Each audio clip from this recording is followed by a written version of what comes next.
All right. Welcome back. This is Mike November Whiskey signing on for the first time in over a week. Jeez, it has been, I feel like I've lived 2 lifetimes since I was last online. It has just been absolutely nuts. On the last stream I mentioned I was going to be out of pocket for a little bit. I was on a business trip to Seattle, flying in Alaska, no less. And I came back and then just day after day, thing after thing, just life just kept getting away from me, and I could not get to the sim. But I'm very happy to be back tonight, flying Alaska 9084 fly-by-wire experimental version of the A320neo, as we make our way from Ketchikan to Vancouver. So thanks all for joining. We'll see if I remember how to do this properly. We strive for realism on this channel to the extent possible. This is leg 49, I think, on our journey around the world as we do 2-hour hops from one place to another as we make our way from Newark, New Jersey, back to Newark, New Jersey. So tonight we were originally going to go to Seattle, but there's no ATC online at the moment. There may be some later tonight. It is popular time for West Coast controllers to come online, but since I had the custom scenery for Vancouver already downloaded, I thought we may as well fly into Vancouver and check it out, see how it looks. So it's going to be a quick hop tonight. I think block time is about 1 hour and 50 minutes. It'll be less in the air. So this should be quick, pretty. The weather looks gorgeous. Looking forward to getting this rolling. So just give me 1 sec to get my bearings here, and we will hop in the cockpit. Alright, as always, we start cold and dark. Everything is in the fully powered down condition. So let's go ahead and start things up with the overhead panel. Let's get that external power connected, get our batteries turned on, get the lights activated. Actually, we'll keep the seatbelt signs off because we have fuel to load. No smoking, and emergency exit lights are armed. Let's go ahead and turn on crew supply, oxygen, ground controls on, and we can start aligning our IRSs. Next up, we do our fire tests, and we can check the alert message there on the ECAM. Awesome. Do the same thing for engine 1. Hey, Pentagon, how's it going? Welcome back to the channel. Engine 2. And cargo smoke. I like to get all the annoying sounds out of the way first. But now that we've done our APU fire test, we can fire the APU up, which will allow us to start boarding early and quickly. We'll get the nav and logo lights on as well, so folks know that we are in the cockpit hanging out doing our thing. Alright, coming down here, we're going to get our screens brightened up because it is a beautiful, bright afternoon in Ketchikan, Alaska. Heading over to our glare shields, get the integrated lighting up on there as well. Constraints, and we'll come back and set up the rest of the FMC when we do our departure brief. Alright, coming down to the ECAM displays, get these brightened up. ECAM displays look really nice. I can't tell if they've updated it since the last time we were in the sim, but they have this like nice glare effect that really kind of gives the impression that you are looking at a very nicely built glass screen. APU is available, so let's get that APU bleed on, and we'll be free to start boarding at our discretion. Time is correct. It is 20 UTC. Landing gear is down, lever is down, anti-skid is on. Brake pressure looks good. Coming on down here, we're looking at cockpit oxygen. It looks great. We have hydraulic fluid nice and tippy-top, and oil quantity is all the way full, which is not entirely realistic, I believe. I don't think you ever have like full oil quantity unless you're going to be completely maxing out the plane. I do believe that you are usually not topping that off, but hey, for now, that is fine for our purposes. Alright, coming on down. We are on Unicom for now, unless someone decides to come on and control us, because we like to be controlled on this channel. Our thrust levers are in the out position and they are working. Engine master is off. Engine mode is set to normal. Weather system predictive wind shear systems are also off. We will be squawking 1200 since we are in the United States for now. And interesting, I wonder if we would move over to 7000 once we entered Canadian airspace, unless Canada has the same kind of off ATC frequency that the U.S. uses. That's something for maybe for us to look up before we get into Canadian airspace. All right, so ATC is on standby. TCAS is on standby. That looks good to me. Come on down.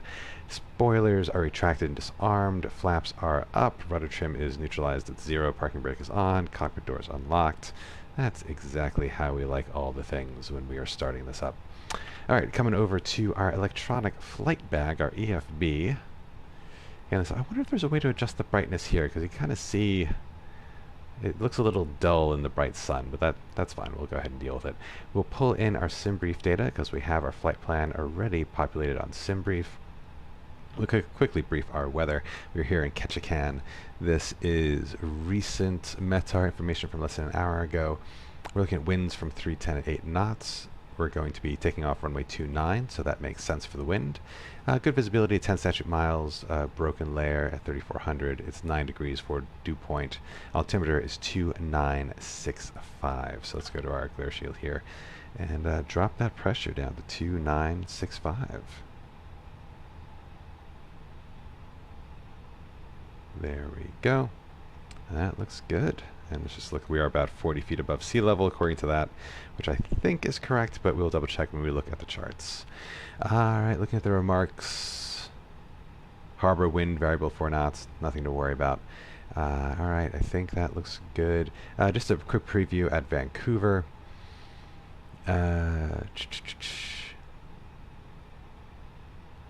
Okay, so we've got wind out of 110, 12 knots, gusting to 19 knots.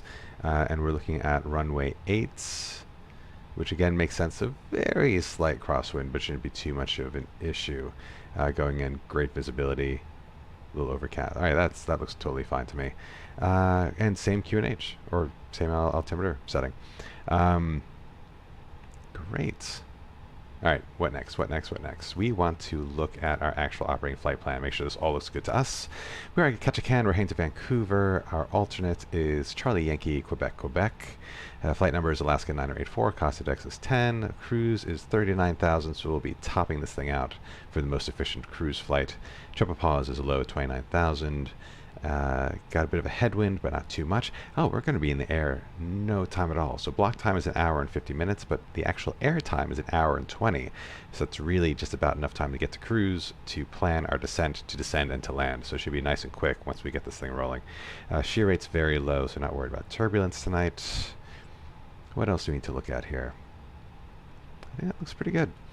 All right, so we confirmed our runways. Those look good. Those make sense for our trip.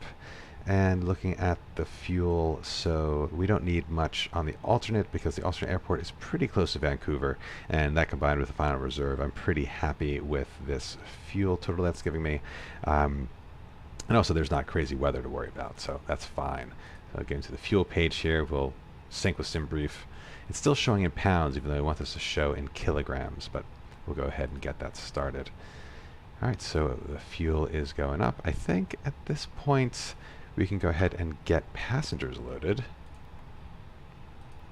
Alright, looks like the IRSs are still aligning, which is fine. Go to weights and bounds page, sync again with SimBrief. Got 161 passengers tonight, and they can start boarding. Alright, let's see. We've got 3 minutes on the IRSs, which is just enough time to brief some charts for our departure. Alright, so from our from airport, starting with the taxi, we're looking for 10-9 for the airport overview. And we're taking off runway 29 tonight, so it's just taking taxiway alpha all the way down. Oh. I think I hear new ambient sound. Probably for the boarding effect. That is very cool. So maybe we'll get some new sounds in the sound pack tonight. That'll be fun to listen to. All right, so looking at the SIDs. Do we need a SID tonight? I don't think we do. Looking at the flight plan, we're going direct to the Alpha November VOR, so no SIDs needed. But may as well just take a quick look at them to kind of get some awareness of our surroundings here. We'll probably want to reference... Oh, actually, that's probably why. There's no... Huh. Let's see. So this is for runway 29. Just looking at the other ones. This is for runway 11. Yeah, okay. So there's specific SIDs for the runway. These takeoff obstacles requires takeoff minimums. Minimum climb of 275 feet per nautical mile. That is totally fine for us. Initial climb to assigned altitude on IECH localizer, northwest course 295 to intercept, join Alpha November radial 309 to doozy before proceeding on course. Interesting. Okay. Well, there are some obstacles on the island to our left from what we could just see visually. But I think once we're clear of the island, I think we can just visual ourselves around to Alpha November. So I think that is fine. We don't need to use the SID. But it was a good reference just in case. All right. So that's it. I think that's it for the charts. Because we don't need anything else to get out of here. We'll brief our arrival when we're in the air, as always. This is a good use of time once we're on our way. Transition altitude, convenient in the U.S. It's always 18,000 feet, so that's pretty standard. All right, great. So let's take another look. IRS's got 2 more minutes to align, and we're almost done with boarding. I'd say when we're done with boarding, we can go ahead and get the box set up. But while we wait for that to finalize, oh, you hear the APU humming along. You can take a look around and just see how beautiful the scenery is here in Ketchikan. They've rendered the town over there quite nicely. You see there's a cargo container ship in port. The water effects are just lovely. And, oh, you know what? We have not logged on to VATSIM yet. I'm like, wait a minute, those are planes there. Those are fake planes. But that just reminded me, we are not on the network. So let's go ahead and connect. I'm just going to file my flight plan real quick.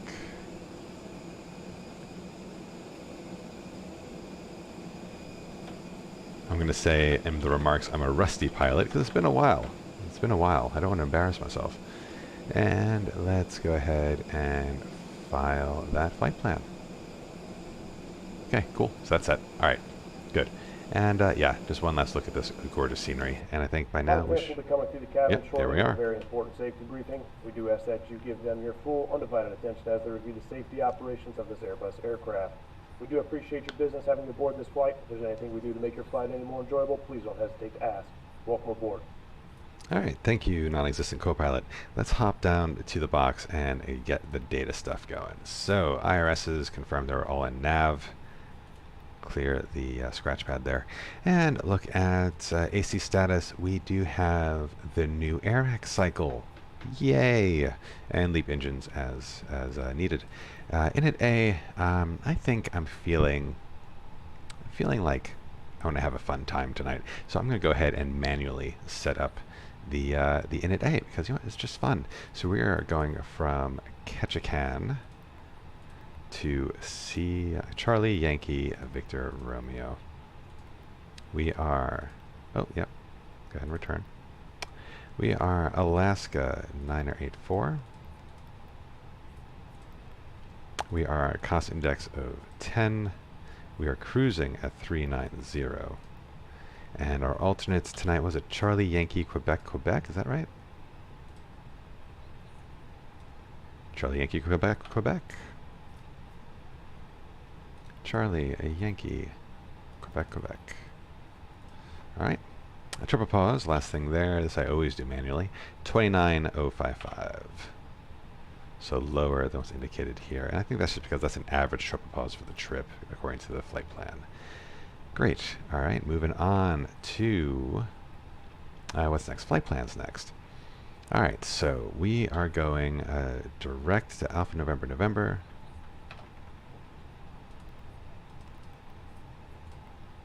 Direct to Papa Romeo.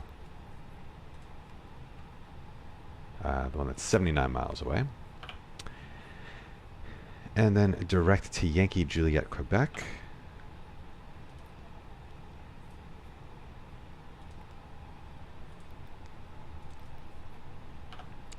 And then direct to Powell.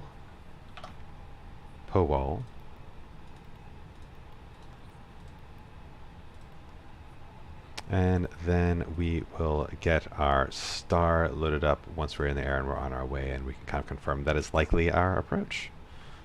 So that was easy. That was all we needed for the flight plan. Let's go ahead and give it a visual confirm. So starting, well, so we can go backwards from Powell, Papa Romeo, ANN. And oh yeah, we can go ahead and put in our departure information. We're departing from runway 29, and we are not flying the SID. And insert. And we'll go ahead and clear that discontinuity. Actually, no, you know what? We'll leave that in there because I'm going to manually fly it past that point, and when I deem it safe to turn direct to Alpha November November, I'll just go ahead and do so. So we'll leave that discontinuity in there intentionally, and that is totally fine, because intentional discontinuities in a situation like I just described is totally good. Alright, we'll just get a bird's eye view. That looks like a pretty good route to me heading to Vancouver, so I am happy with that. Alright, let's actually, while we're up here, let's talk about our initial climb out. I'm going to, let's see. I mean, you should never eyeball this, but I think 3,000 should be plenty to clear the islands to our left and still get a nice view. So we'll set our initial climb out altitude to 3,000 feet. Great. Next up are the rad nav, so we'll go ahead and put in Alpha November November, which I believe is a VOR. And I think that should be it for the departure. Don't need to worry about the other ones. Alright, so after flight plan, rad nav, we would go to init B for weights and balances. And let's just see, our zero fuel weight should match our flight plan exactly, 59.2, and it does. So we'll load that in. Refueling is done according to the ECAM there, so we'll get the fuel pumps on. And seatbelt sign can come on now as well. Alright, so block fuel tonight is 5.5. And look at the winds. Headwind of 6 knots, slowing us down just slightly. Headwind 6. And now let's get the rest of our fuel information in there. So we are looking at contingency of 0.5, alternate of 1, and final reserve of 0.9.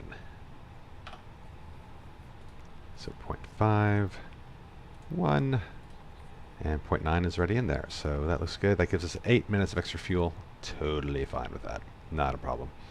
Alright, fuel prediction page is still not how it used to work. Interesting. That used to give us kind of takeoff center of gravity, but we can use zero fuel weight center of gravity as a proxy. We're looking at 25. I'll just go ahead and get that trim set right now. And we want to line up that center of gravity marker with 25. And that looks like, what, up 0.4? We'll need that for performance calculations.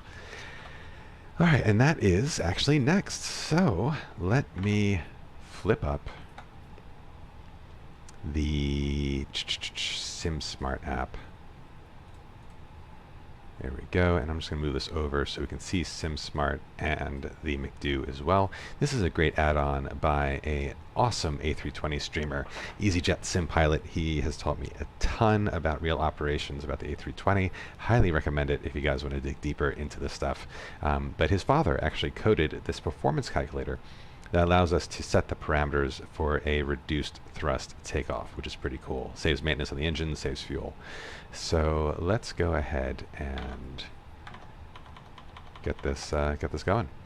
All right, so first we can put in the airport code, Papa Alpha Kilo Tango. It gets the relevant information. We're going to take off runway 29. We can get the METAR information. All right, so we'll have to enter the METAR information manually, which is no problem. I'll go ahead over back to our EFB and I know it's probably blocked for your view, but I'll just put it in manually for now. So we're looking at winds 310 at 08 knots. Outside air temperature is 9 degrees. We're in inches of mercury, so that is 2965. It wants me to put the decimal. Okay. 2965. Runway conditions are dry. We'll have anti-ice off. Takeoff weights. Also in the FB here. Actually, that's zero fuel weight. So here in our flight plan, takeoff weight is 64 tons. All right, we want to do so our center of gravity is forward. We want to do a flex takeoff configuration 1. Air conditioning can be off. And let's calculate. Just looking at the runway length. I'm actually just going to double confirm if that's data correct. Runway length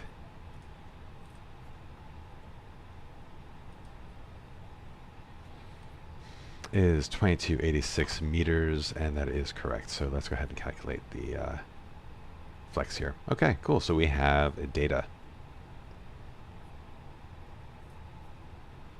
Looks good. So let's get that in the McDo. All right. So flaps are 1, and what we say up 0.4 for the trim. Flex to temp is 67 degrees. That's the important factor there to activate the reduced thrust takeoff. V1 is 134, rotate is 134, and V2 is 137. So 134, 134, 137. Transition is 18,000. And that looks good. Thrust reduction, acceleration altitude, and engine out acceleration altitude looks great. It's approximately 1,500 feet above the runway. And actually, remember how I said the altimeter setting has us at about 40 above sea level? Well, if you see, the runway is a bit elevated, probably about 50 feet, I'd say. So that seems all accurate to me. Great. So that is the McDo setup complete. Let me take SimSmart off your screen, and actually I'm just going to shut it down. Save on resources. All right, what's next? What's next? So I actually think we are all set to go. So I'm going to go ahead and close the cockpit door and go through our before start checklist to the lines. Cockpit prep is complete. Fuel message is sent. Gear pins and covers will be removed when we attach the tug. Signs are on and auto. I'll go ahead and just get strobes auto, beacon to on, just to get ahead of the game there. IRSs are our nav, fuel quantity is set, takeoff data is set, bow RF is set, before start checklist to the line. So let's go ahead and get that tug connected. We'll use the pushback planner, which is such a cool mod. So we'll want to push back here, and we'll want to face this direction to get to runway 29. Click, enter, done. Request pushback. Cockpit to ground. This is ground. Stand by.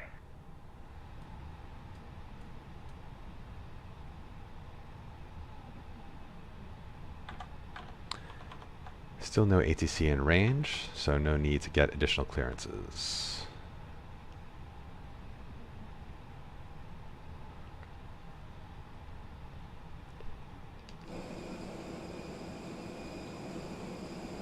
Start to see the services drive away. That guy should not be driving under the wing. That is so bad. Okay, sir. The bypass pin is installed. All doors and hatches closed, and all ground equipment is removed. The parking brakes are set. You may lift. Parking brake set. Lifting the aircraft.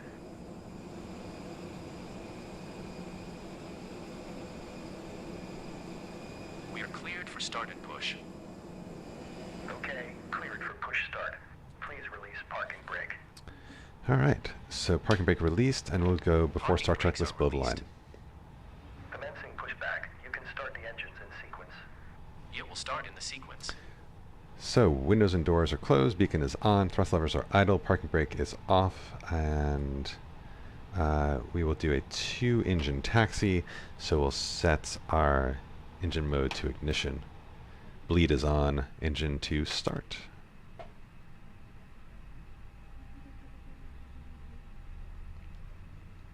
There we go. We can see on the engine page here all the parameters starting to spool up.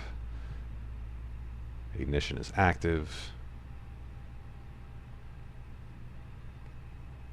Once N1 gets to about 12%, we'll see the igniter disengage. Pressure's increasing.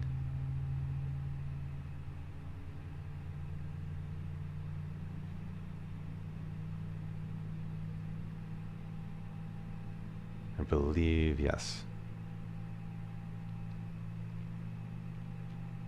There's our flex data from the performance calculations we put in.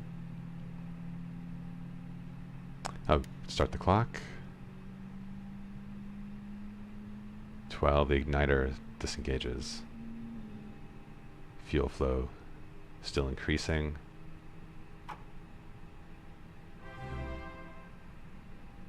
Oh, sick. Thank you so much for the follow, Juvan. Appreciate it.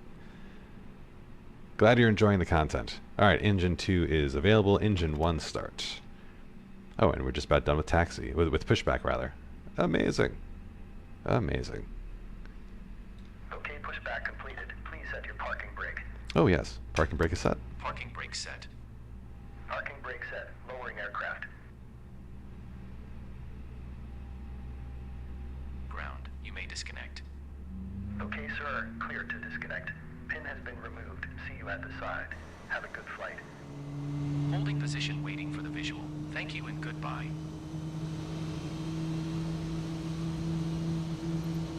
Alright, you can close this mod. We are done with that. Such a pretty livery, I swear.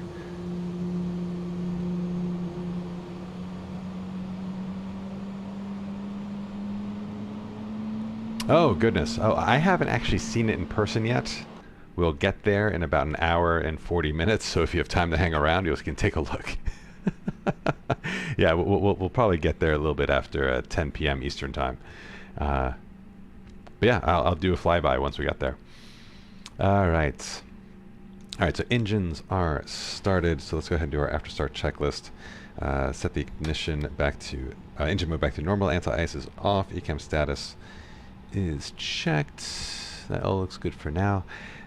Pitch trim is set. Let's just confirm we have that correct on the flight control page. 0.4 up, that's perfect.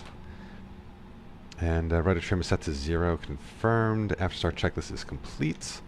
We'll also wrap this up by turning the APU bleed off, and we get the APU off as well. We'll set lights for taxi, and that's good for the lights. Next, before we start rolling, get our flaps to takeoff configuration and arm the spoilers. We'll set our auto brake to max for an aborted takeoff. And while we're sitting here, it's going to be a relatively short taxi up this hill. We'll go ahead and test our flight controls. So, full left, full right, neutral, full down, full back, neutral, disconnect the rudder, full left, full right, and neutral. Alright, that is all good. We'll get ATC to standby as well. Sorry, to auto. And let's go ahead and roll. Parking brake is off. Apply a little bit of power, although you can see we're already starting to roll under our own power because we're relatively light. You know, we're doing a very quick flight in a plane that can go much further. But yeah, just a little bit of power. We'll probably need some more power once we get to that hill, but we are on our way. Oh, interesting. Looking at that taxi sign up ahead, that could be... Is that the hold short marker for runway 29?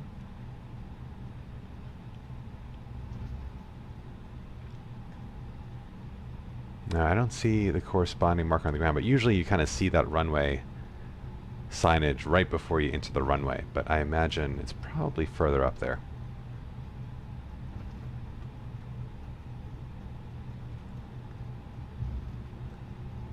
We'll definitely want to hold short once we're up there, but as we're rolling, we can do a before takeoff checklist to the line. So flight controls are checked, flight instruments are checked, briefing is confirmed, flap settings are set, V-speeds and flex temp are set, ATC is set to auto, ECAM memo we'll test when we get closer to the runway. And you see we're starting to slow down as we go up this hill, so apply some more power. We'll get our weather system online, predictive wind shear online.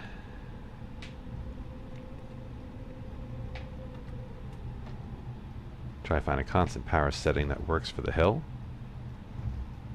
We don't get a lot of practice taxiing on hills. That's pretty cool.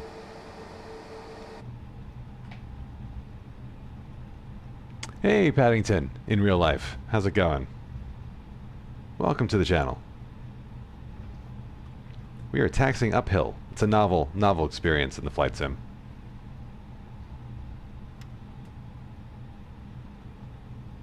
Leveling out. So exciting.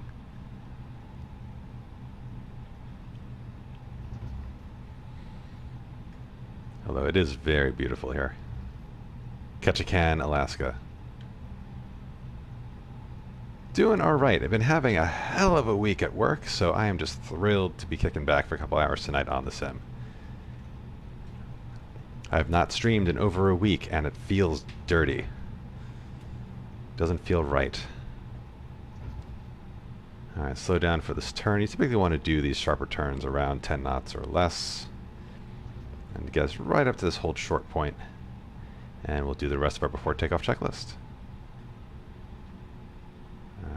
That looks pretty good. And a nice manual confirmation of the windsock that the wind is blowing in the favorable direction. So that looks great. Let's go ahead and do the rest of our setup checks. So we'll ping the cabin. Test the takeoff config.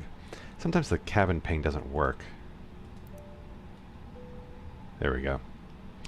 So ECAM memo, takeoff no blue. And we'll do before takeoff below the line. So runway is confirmed, runway 29. Cabin crew is advised. TCAS, we can set to TARA. It's our anti-collision system. Engine mode is to normal, and PAKs are going to be turned off for our flex takeoff. And, alright, that looks good. Before takeoff checklist is complete, we'll do our radio call. Ketchikan traffic, Alaska 9084, taking off runway 29, Ketchikan traffic. Let's do this.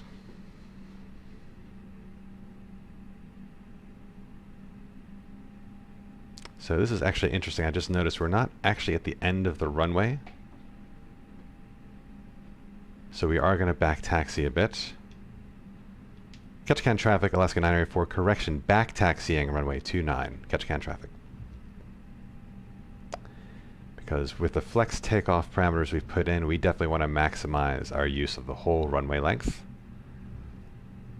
So for runways like this, where you need to back taxi, there's usually a turnaround point, although on this runway you don't really see one. So we'll just improvise. And hopefully we don't break anything.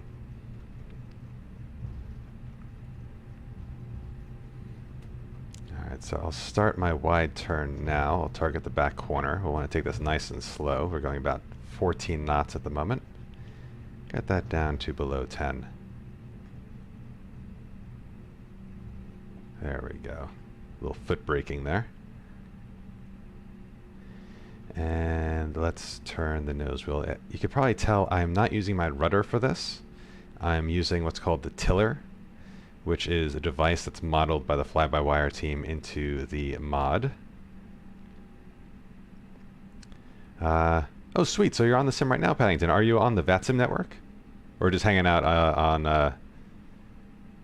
the flight sim multiplayer?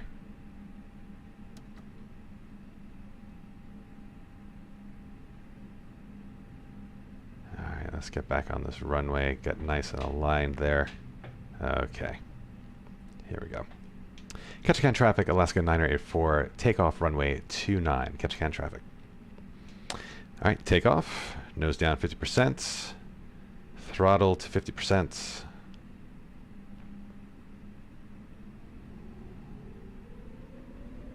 Throttle stable.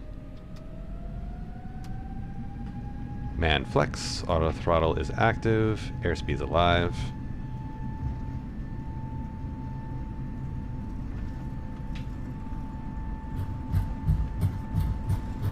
Tell we're doing the flex takeoff because it's taking a while to speed up, 100 knots.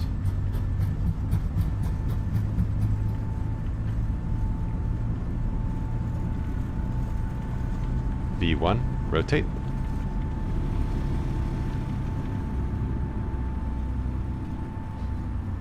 Positive rate, gear up.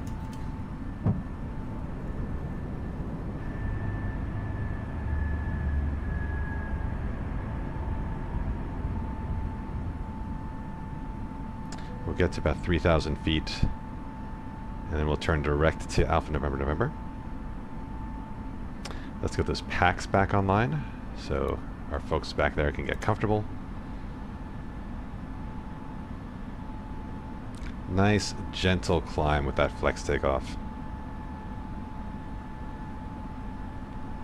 Make sure we're pitching up to that, to the flight director. And about 1,500 feet, there we go. We'll go down to climb thrust. Thrust climb, climb. We'll pitch down a bit to speed up to 250 knots.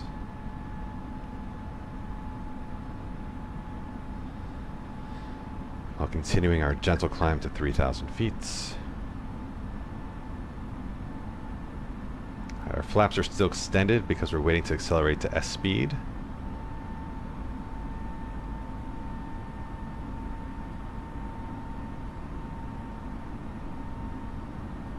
Alt star. Start leveling off. Speed checked, flaps up. And autopilot engaged. Alright, so we're just holding this heading. Once we get to our speed, we'll start turning towards Alpha November November. So getting into the heading bug, we'll start turning left. And 295, so we'll go to roughly heading 110 to go the exact opposite direction. And once we're at approximal heading towards Alpha November November, we'll program a direct 2 in the McDo, and we'll basically go into nav mode and we'll follow GPS for the rest of the flight plan. I'll say 3,000 feet on our way to Alpha November November just because it will give us the best views. I mean, look at this. Look at this. 50 frames per second, ultra settings. Doesn't get much better. Alright, we'll disarm spoilers. ATC to on. Okay, everything looks good. Oh, we never turned the landing lights on for takeoff. That was a faux pas. We didn't set our takeoff lights. That is fine. Learnings for next time. Good thing it's bright out.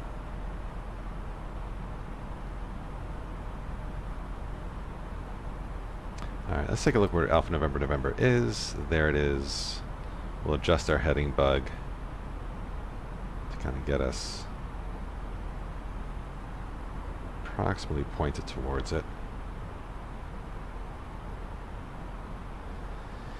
And then here we go, the McDo, and go to our flight plan and direct to Alpha November November and set.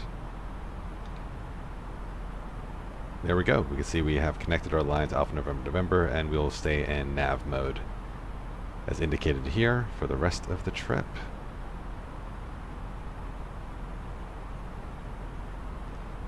You know, I don't play on the multiplayer for Microsoft Flight Simulator. I'm always on VATSIM. So I guess folks on VATSIM don't have a username typically, and I have no idea what my Microsoft one is, to be honest. All right, I'm going to gain some altitude here because it feels a little low. So let's climb up. Actually, we could just head to our cruise at this point. So 39,000 feet. And 2,500. That's not good. Come on.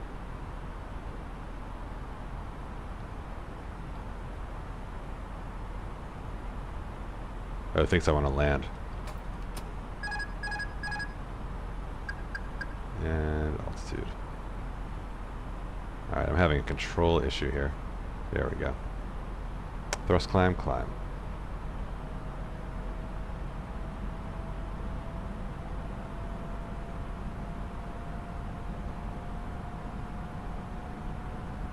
That felt dangerous. That's all good. It is all good. Alright, so we are cleared above 10,000 feet, so we'll go ahead to standard QNH. Straight to airport. There's our VOR in case we need it. Status page to cruise. I'm going to check our performance page. Okay, it has us back in climb. That's good. Because we activated the radio altimeter, the McDo automatically went to landing mode, thinking that we were going to be landing, but not the case. We got places to go.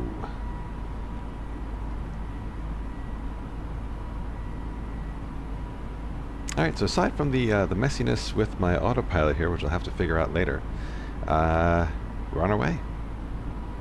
Let's see. Yeah, my altitude button does not seem to work anymore. So we'll need to check that out later. Possibly they made a change on the fly-by-wire that impacted my my custom mappings, but not a problem.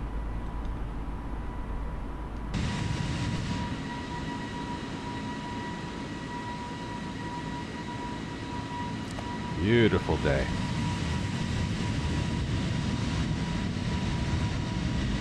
And we'll be hugging the coast most of the way down.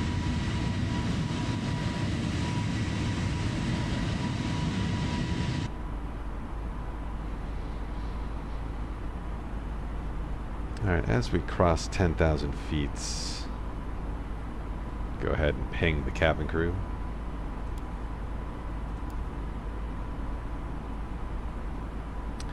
And keep seatbelt signs on until we're a bit higher.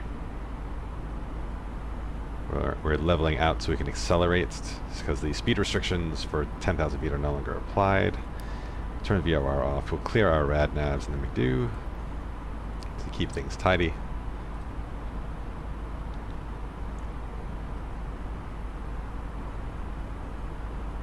And landing lights can come off above 10,000 feet. Alright, now that we're configured nicely for our climb, I'm going to hop on over to the Volanta view. I love this app. This thing is just friggin' awesome. We've been using this to chart our around the world journey since Japan. I wish I'd used it for the whole thing, because then all 49 of my flights would be loaded. But if I go to the flights panel, you can see the route we've taken since Japan, and the roundabout way we had to cross the Atlantic, because our constraint is 2-hour flights at a time. We cannot fly more than 2 hours at a time, mostly for personal life reasons. I just don't have that much time to dedicate to simming. So 2-hour hops it is, but it made it really interesting to kind of chart a path all the way around the world. That took us up into Alaska and now down into the United States. So from here, from Vancouver, I think we'll be heading to San Francisco, and then we'll start making our way across the United States back to my home airport of Newark, New Jersey. What's great about Volanta as well, you can sync it up with VATSIM, so you can see all VATSIM traffic as well, but it's also three-dimensional, so you can see your climb profiles, so you can actually see us ascending in three-dimensional space on the map tracker. It also syncs with SimBrief, so if you're doing your flight planning in SimBrief, it can pull that in for you, as it has here. We can also see other planes on the VATSIM network, so if we come down to Vancouver, there is another pilot here in another A320 just hanging out at the terminal. And maybe we'll get lucky, maybe we'll get some ATC coverage. You can see ATC coverage in Volanta as well. As you can see, we have, what is this? This is Edmonton Center is online, so this entire airspace is currently covered. We have, looks like LAX is online. And LAX looks damn busy. Oh, look at all these planes at LAX. So like when I'm done with my around the world journey, we're just gonna like cherry pick airports that happen to be busy in a given night just for a little fun. But for now, I am committed to touring the world. So if we get ATC coverage, great. If not, c'est la vie.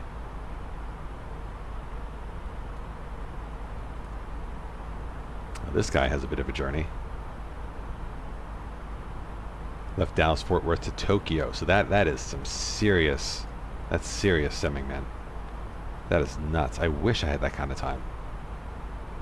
Good God. Alright. Enough of Volanta. I think y'all get the gist.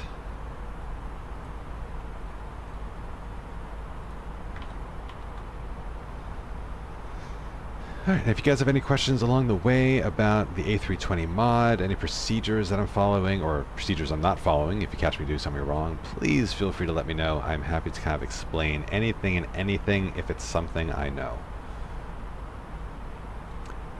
Now, Paddington mentioned you're still in training. Is that training for VATSIM, or are you actually training to be a pilot?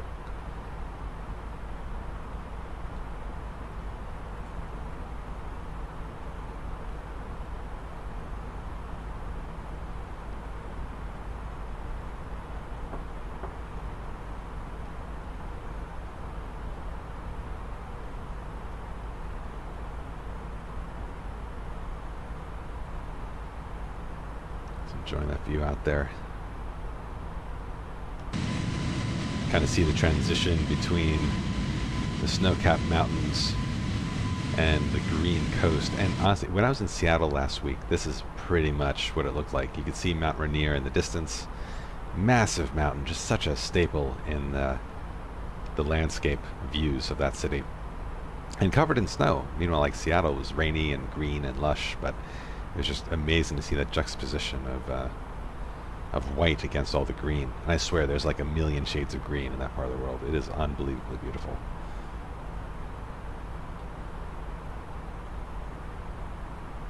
But harder than I thought to find good coffee. Not gonna lie. You'd think Seattle is like all about that coffee. Starbucks and Seattle's best and all that stuff. But no, I had to like hunt for like really snobby third wave coffee. I eventually found it and it was amazing, but I have this trick where I look on Google Maps and I see like the Google photos that people have posted of the coffee shops, and if I see latte art, I'm like, yes, yes, that means they are going to be snobby as hell about their coffee. It's going to be delicious. If I just see blops of foam, avoid it. So I used that rule in Seattle, and for the first time ever, it didn't work. I saw latte art on Google. I went to the coffee shop, got blobs of foam. It was burnt to all hell. First time that trick had ever failed me, but generally it's pretty foolproof.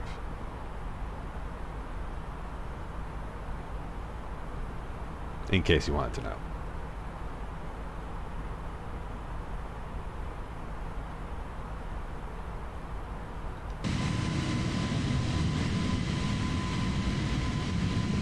So the last time we flew, Sim Update 9 was brand new, and we were just casually seeing if we noticed performance improvements. I mean, mildly, it seems smoother, like when I pan around, I'm not getting any stuttering. I am getting between 56 and 60 frames per second currently, which is about the same that I used to get, but again, it just seems smoother. But one thing that we did notice is that there was a lot of terrain pop-in. We were flying over the mountains. We've noticed the textures on the ground would just change constantly. So we're just going to keep our eye on that and see if that's still a thing. It's possible that my rolling cache, because I always delete it when I do an update, my rolling cache was just still catching up. So as it kind of gets more data, we'll see if the visuals become more stable. But that was one thing I noticed with the new update, is that I felt like the terrain pop-in was just a bit more aggressive than usual. But I am not noticing anything right now.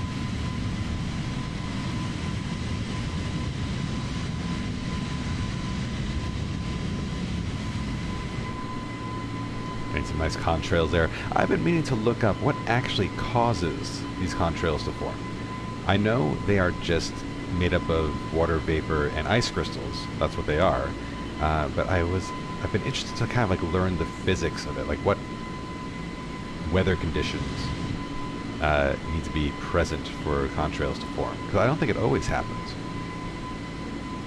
If you happen to know, definitely leave some info in the comments. It'll save me a Google search.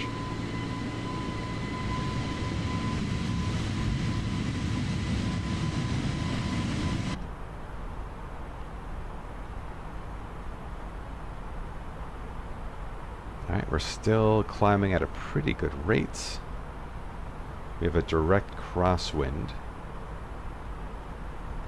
with a slight headwind component, which would help climb rate. For rate of climb, there's nothing worse than a tailwind. Yes, tailwind will increase your ground speed, but it will kill your climb rate because it's actually taking lift out of your wings. I think at this point we could turn the seatbelt signs off as well. It's going to be a pretty stable flight.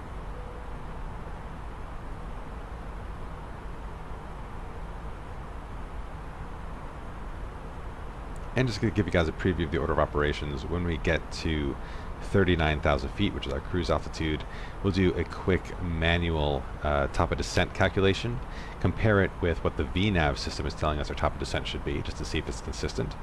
And then we'll check our estimated time of arrival and use that to base when we'll start our descent preps. And I usually start descent preps about 40 minutes before estimated arrival.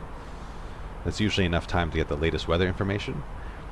And if ATC is going to be online, you can kind of get a sense of what approaches they're flying planes through. But we can always fall back on our flight plan star approach, which we'll do if there is no ATC present.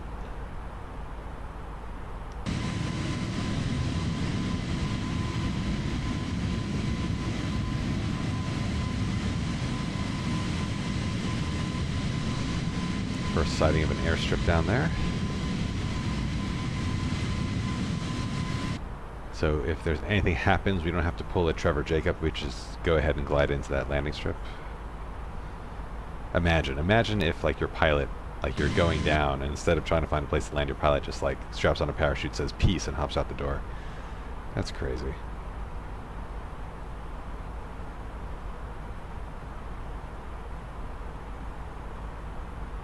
If y'all have no idea what I'm talking about, look up, I think his name is Trevor Jacob. He's a YouTuber that apparently intentionally crashed his plane in the mountains north of Santa Barbara for entertainment. Highly irresponsible.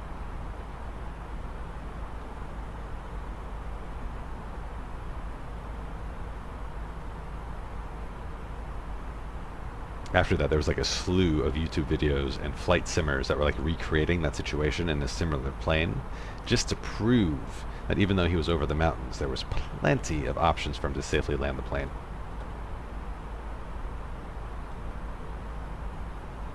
Before I started learning about aviation, I used to think that like an engine failure is like something you could never recover from, like it's just like a death sentence.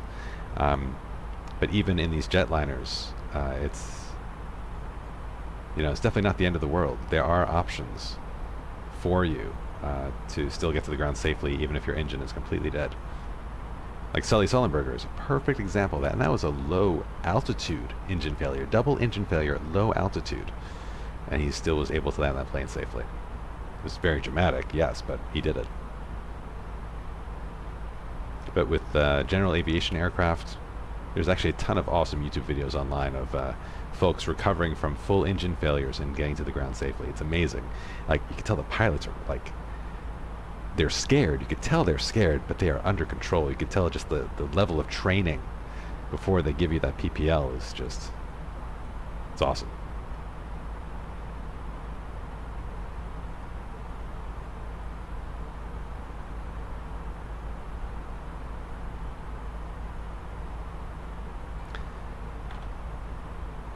So I do want to keep an eye on Volanta, just because I want to know. Okay, we still have a while, but I want to see if you could actually see. That might be too far away to see the Whistler Ski Resort from where we'll be, but I'm super curious if it's visible in the sim from that distance.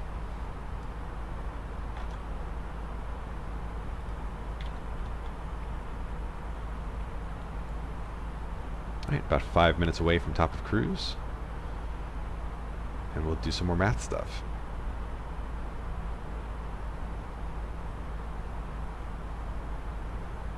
I think I see some terrain popping. If you look at the mountains out there, it's very subtle though. Kind of around this area by the river. See if it's noticeable beneath us. It might just be a mountain region thing.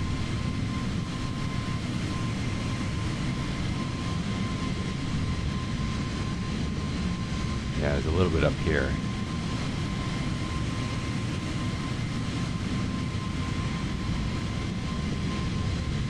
Yeah, but it's definitely not as bad as it was the last flight. Oop. That was a stutter.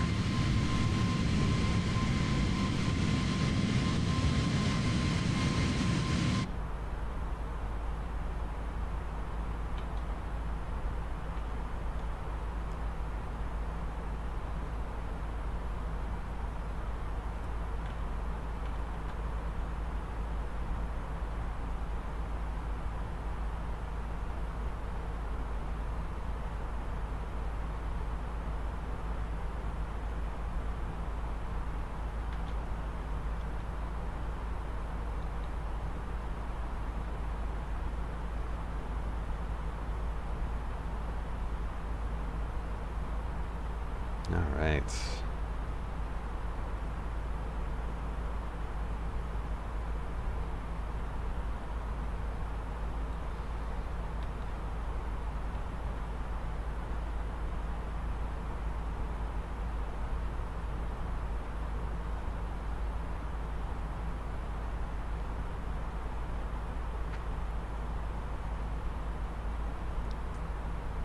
So I'm really looking forward to, I think once we start heading further east, we'll be flying away from the sunset, so we should get some pretty epic colors and sunset views when we're flying across the continental US.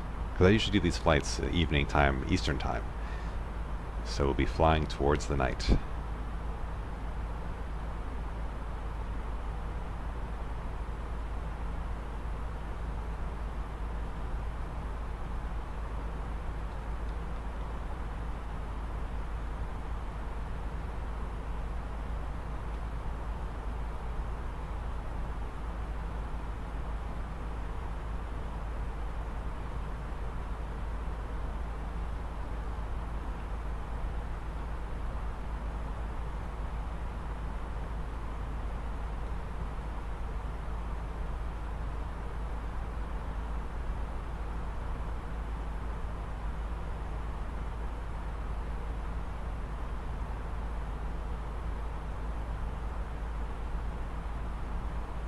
It's just so pretty, that transition between snow and Greenland.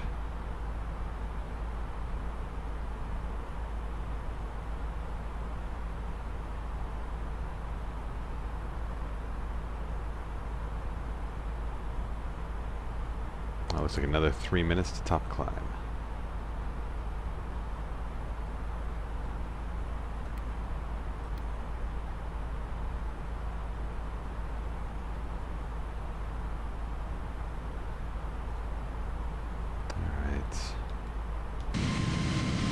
Ooh, that's pretty cool.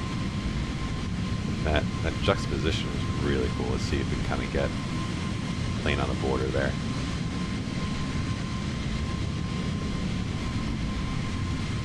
Nice.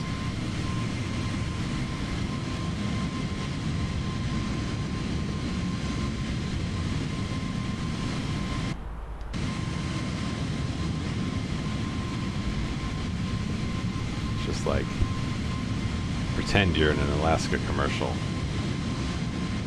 We try to figure out how they get those cool pans around the fuselage.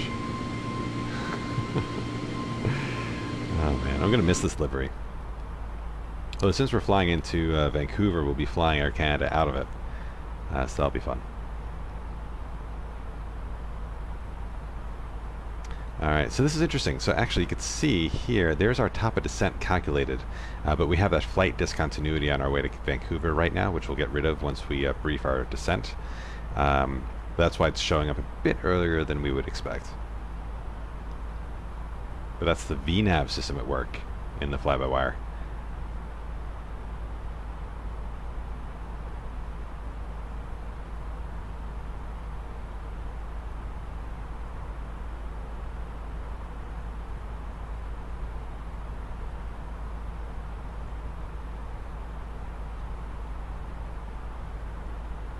So I think at this point we're at Mach 0.785. That's pretty much cruise speed. So let's take a look at the expected time of arrival at about 9 past 2 UTC. So yeah, we don't have that much time until we need to brief our arrival. So probably about 15 minutes and we'll start the brief.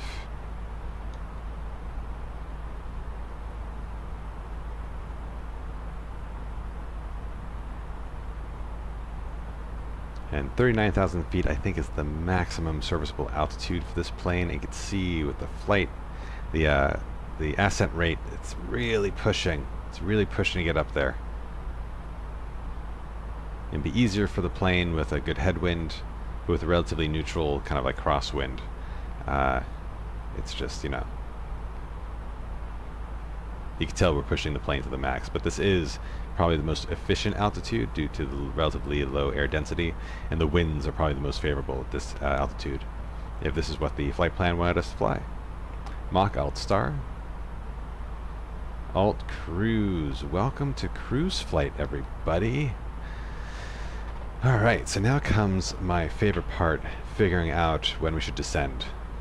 You're like, oh, we just got here, but no, we don't have much time.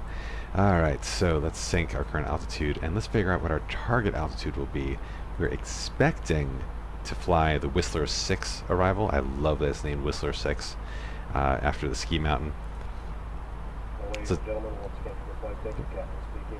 We've just reached our cruising altitude for the flight. As it begins to settle in, I do want to remind you to please keep your feet and elbows clear from the aisle, as the flight attendants will be coming through the cabin with galley carts shortly. Also, one more reminder to please refrain from congregating near the front galley where the flight deck door is located. Thank you. Alright, so we're looking for that Whistler 6 arrival. There it is. Oh, but which runway are we? We're looking at runway 8 right, and based on the winds, that looks good. So, coming back here. Whoa, what was that? Oh, hey, Hicksons3, if I'm pronouncing that right, thank you so much for the follow. Do appreciate it. And welcome to the channel. That sound always catches me off guard. I'm like, what is that? What just happened? Alright, we're looking at runway 8, so this is our star chart here. Star chart. Alright, and we are coming from Powell. I remember that from our flight plan. And it looks like, yes, our first point of, our first descent restriction, we want to be at or above 10,400 feet at Quoddy. You could tell it's at or above because the line is beneath it. The first real altitude restriction is here at Omvup, which is you want to be below 12,000 but above 10,000. But I see no reason to be higher than you need to be when you're not being controlled by air traffic control, so we'll just say we're going to be at 10,400 by Quoddy. So let's go to our calculator. Actually, screw that. No. Why? Higher the altitude, the more efficient the flight, right? So let's aim to be at 11,000. We'll just split the difference here. 11,000 feet by Omvup. So target altitude is 11,000 feet, based on a 3-degree down angle, which is fairly approximal to manage descent. We need 88 nautical miles to get there. So now what we'll do to compare it to calculated top of descent, we'll put Omvup in as a fix. So Oscar, Mike, Victor, Uniform, Papa, and we'll round up. We'll want 90 nautical miles radius drawn around that point, and this will give us an artificial top of descent indicator on the navigation display. So let's maximize this out. And this is super interesting. So it's saying our top of descent is here. Oh, but right, we haven't actually put in our approach yet. So the VNav thinks our top of descent is going to be here. So let's go ahead and put our approach in. We're just going to assume that we're not going to get ATC coverage. I mean, relatively low chance at this point, honestly, if they're not online already. So we'll just assume we're going to fly the Whistler 6 in, and we can get that programmed into the McDo. So we are going to definitely fly an ILS if it's available. That's all RNAV. Oh, what? Are you serious? Is there no ILS for runway 8? Oh, no. No. What? That's annoying. Well, this will be a test of the RNAV system, won't it? So we'll want to know which approach chart. So we have Yankee. Well, actually, wait, hold on. 08 right is the one from the flight plan. Is that right? 08 right. Let's look at that airport chart real quick.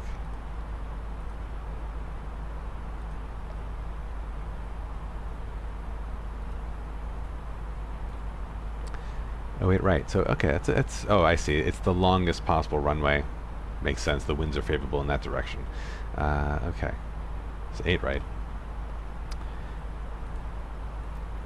And okay, there's just one chart for the RNAV 8 right. So we'll select that. And we'll look for the Whistler 6 star. Lots of possible approaches. No via. Let's see.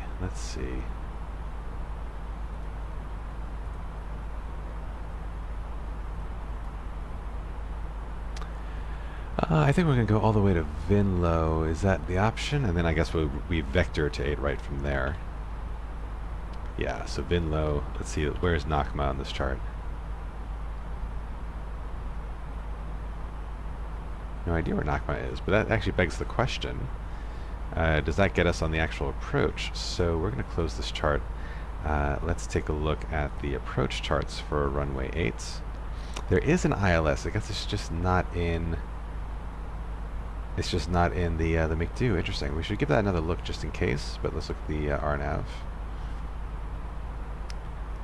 There's Vinlo. There's Nakma. So yeah, we'll want the Vinlo transition, and that'll get us on course for this final approach. Okay. And transition is Powell. That looks good. So we'll insert that. I am just going to take another look at the approach options just to make sure we didn't miss an ILS. Oh, there it is. ILS 8 right. It is there. So, alright, I'm going to reselect that. I guess I was blind. Whistler 6. So we'll take another look at the chart because the ILS is going to be a different VIA. And, oh, we are at Cat 2 or Cat 3, so this is probably the chart we want. So we got Bubble, Igvan, Tav P. And Tav P is too deep in. We'll want to do the full length arrival. So we'll do no VIA. And Powell transition. Insert that. And now let's just review that we are actually looking good there. So, Yankee Juliet Quebec. Powell. That's the star of the star. Quody, Ken, Omvup, that is our altitude restriction points.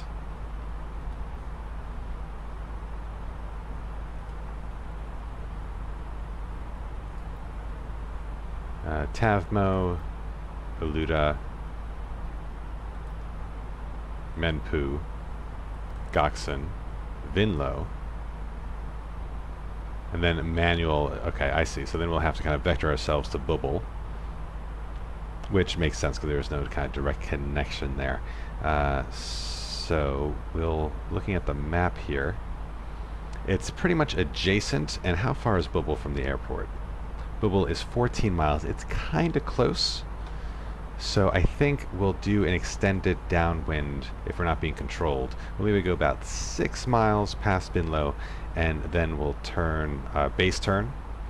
And then when we are intercepting the radial that Bubble's on, we can actually put that in here so we can see it when we cross it. We'll turn direct to Bubble and then begin configuring for landing. We could start configuring at Vinlo if we don't want to go past this. We can actually configure, we could be like flaps 1 at Vinlo and then make sure we are at flaps 2 or more by Bubble. That's probably like a more traditional base final approach. So let's do that. Let's do that. Okay. Thank you for letting me talk all this out. This is actually really helpful for me to think through all this. If I'm in a plane by myself, I'd probably still do the same thing. Alright, so that is good. We are all set with that. And now what do we want to see now? We want to see top of descent calculation. And look, it pretty much overlaps. So the manual calculation is where this green course crosses this blue circle. And then this white down arrow is the calculated top of descent, and it's pretty much right on top of each other. So to get to the right altitude restrictions that the VNAV is calculating, as well as the ones that we calculate manually, we are right on the money. Very cool. That's actually awesome to see. That means the VNAV is working, which is a huge achievement for this mod. Huge. Alright, so we'll do a quick reference of our new estimated arrival time. So 2:15 past the hour. So that gives us another 10 minutes until we actually do our full-on approach brief. We've done a lot of the approach brief already just by kind of figuring this out for ourselves. But we still need to do the weather. We still need to program the McDo. Need to brief missed approach, all those things.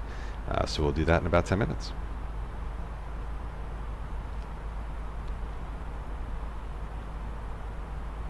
In the meantime, tell me about your day. What are your hopes and dreams? What's going on in the world? Your world. I know what's going on in the world. Don't want to talk about what's going on in the world, but... Oh, look at that. Oh, is that... That might be rain down there. How cool is that? That's pretty awesome.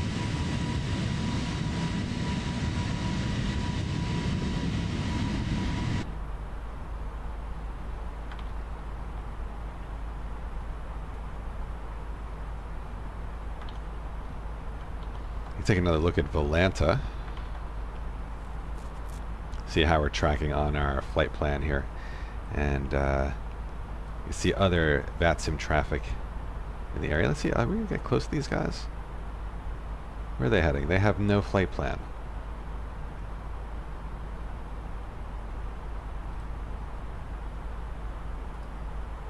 You can't tell what kind of aircraft they're flying. Interesting. Yeah, and that's a VATSIM aircraft. These guys are heading from Vancouver to Anchorage, so going kind of in the reverse direction. These guys just left Vancouver as well, so there's some activity at Vancouver with pilots. These guys, where are they going? Comac, so they're going to our alternate. That's a very short flight. They're basically already, this must just be a practice flight for them. But yeah. But no other traffic at Vancouver at the moment. This is a really cool feature for Volanta as well. You can see all the taxiways in this view. It's actually super helpful. So this is our landing runway 8 right, and you could pretty much posit that we're going to exit at maybe Delta 2. There must be another name for this one. I doubt this is also called Delta 2, but I don't know, maybe it is Delta 2.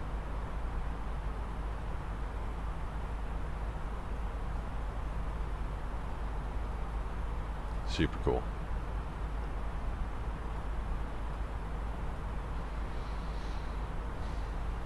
Alright, so since the last stream, I did get some new features built in to the stream setup I have. So for example, what's the I don't remember what the actual commands are. Oh yes, I think if you type in !flight, it'll give you my flight information. You can also get weather directly in here. So when we're ready to do our weather briefing, I'll go ahead and do that so we can look at the weather conditions at the destination together.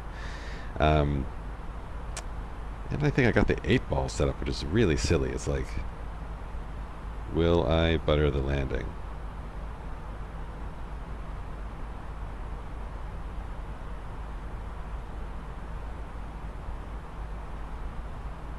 And that doesn't seem to work. It used to work. So I guess I'm still working all this shit out, but fun stuff with chatbot. And there'll be a landing rate competition at the end. So about 5 minutes before landing, you'll be able to guess what my landing rate's going to be. It's basically you betting on how good of a pilot I actually am in the fake sim. But you get to brag if you win.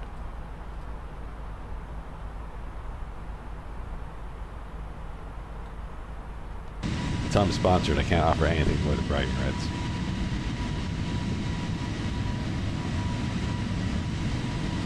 Alright, so it looks like we're getting to some clouds. If that persists, it might make for a more fun approach. But the weather should be good enough when we get to Vancouver to get a real good tour of the payware scenery that I've downloaded.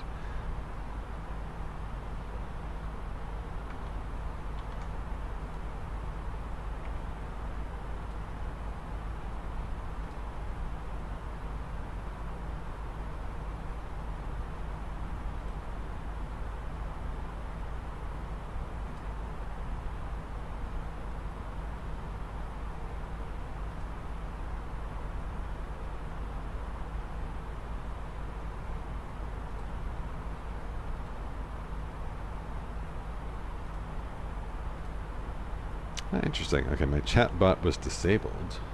So let's try that again.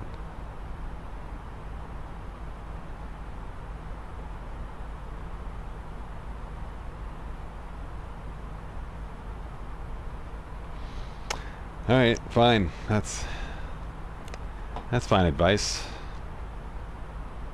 I don't know who programmed that. It's highly annoying. When I ask a question, I want it to be answered.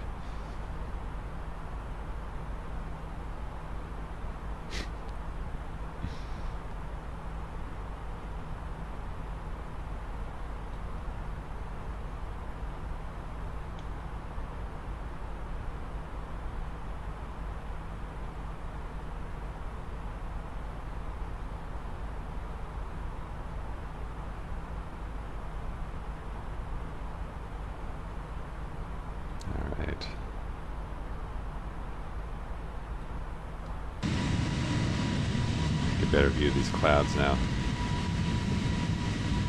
So they did update, they did improve the clouds apparently, you know, Sim Update 9.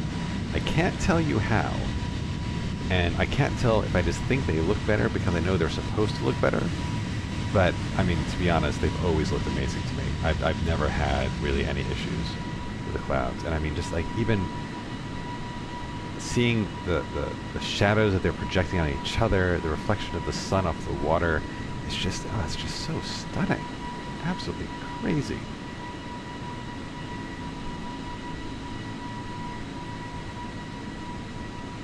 Like what I'm streaming is 1080p, but in 2K, which is what I'm actually playing it in. It's really breathtaking.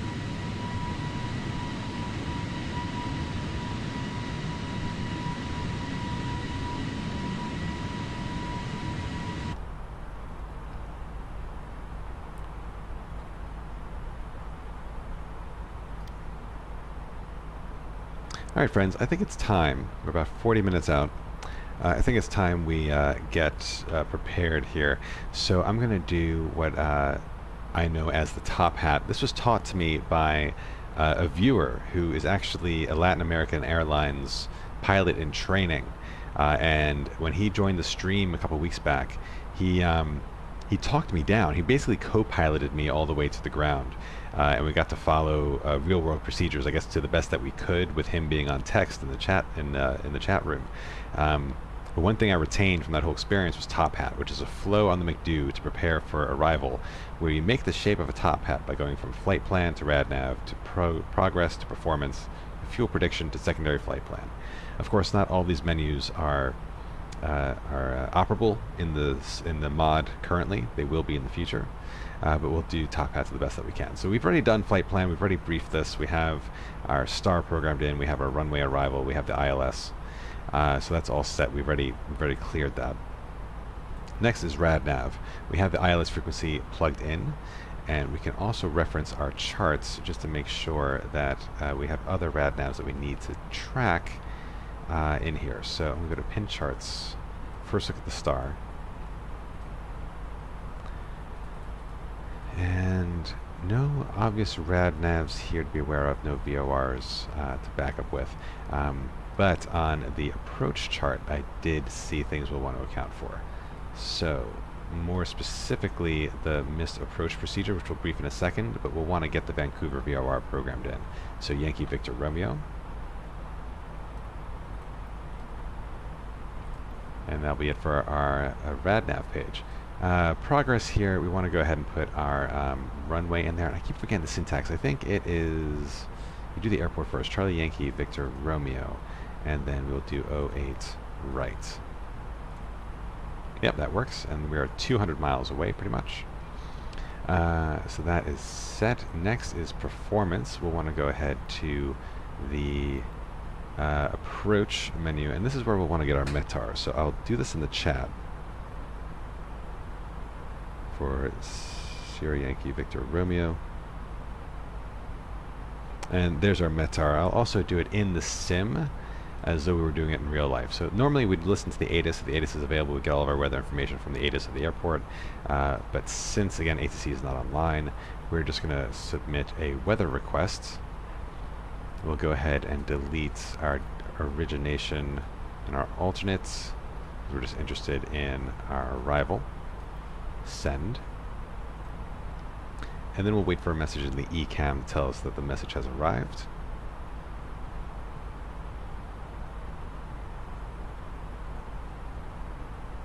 Company message, there it is. METAR, And we'll print that out for reference. Go back to the performance page. Here it comes. This is such a cool feature that they built, and they really didn't have to do this. They didn't have to animate the friggin' thing printing out, but it just shows how dedicated the fly-by-wire guys are to realism. It's super cool. I click on that, and it will show up here where we can reference it. This is also very real, like pilots actually throw their printouts here. So reading this for Vancouver, May the 6th at 1 Zulu, so this is 36 minutes old, which is fine. Winds are still out of 110 at 11 knots, gusting 18 knots, so still pretty much what it was. Good visibility, light rain, so that's new, so it's going to be a little wet when we arrive. Broken clouds, overcasts, temperature, QNH is what we had at Ketchikan. That's all good. So let's get that information into the approach phase. So QNH, or altimeter setting, is 2965. Temperature is 9 degrees Celsius. Winds 110 at 11.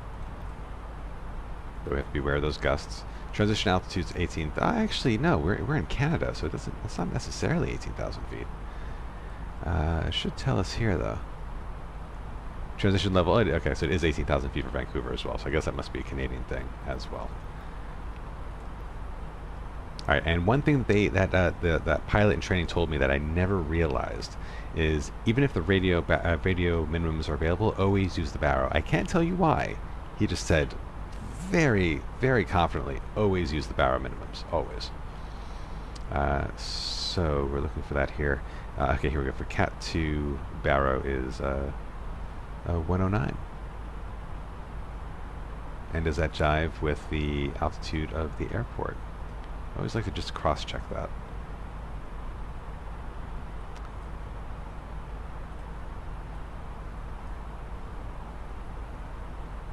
Nine feet above sea level. Yes, so that jives. That jives.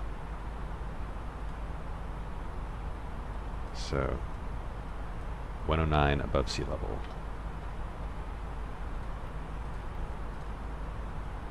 And with the right altimeter setting, that will be accurate.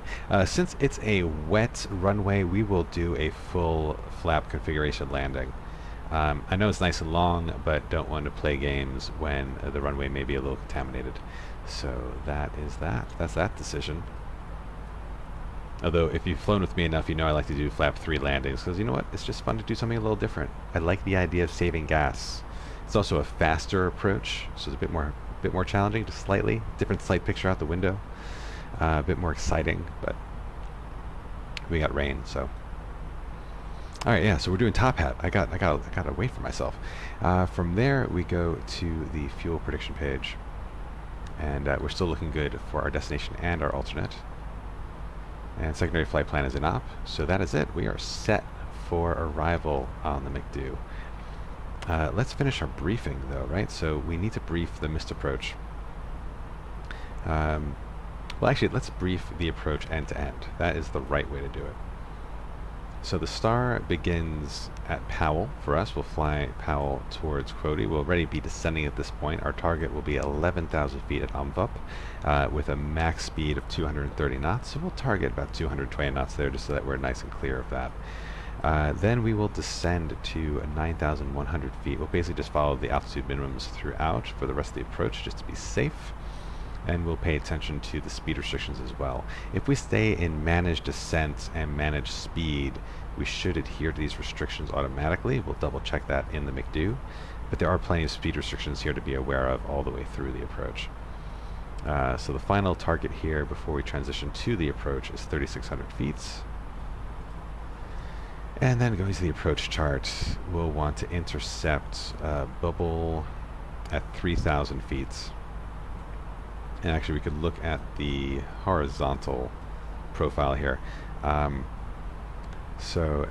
TAV P, we'll intercept the glide slope at 3,000 feet. So that is the minimum before we intercept the glide slope on the ILS. This is the right chart for the ILS. Perfect. Okay. So for missed approach, we'll want to climb to 420 feet, heading 83 degrees, which I believe is runway heading. Then climb right, turn to 2,000 feet, heading 113, then right turn direct to Yankee excuse me, Yankee Victor Romeo VOR. Shuttle to 6,000 feet before proceeding on course. So we'll probably want to put in 2,000 feet as the kind of like initial climb out if we have to do miss approach. So once we're locked on the glide slope and localizer, we'll pump in 2,000 feet into the box, into the into the FMC. And there's the visual profile of those turns.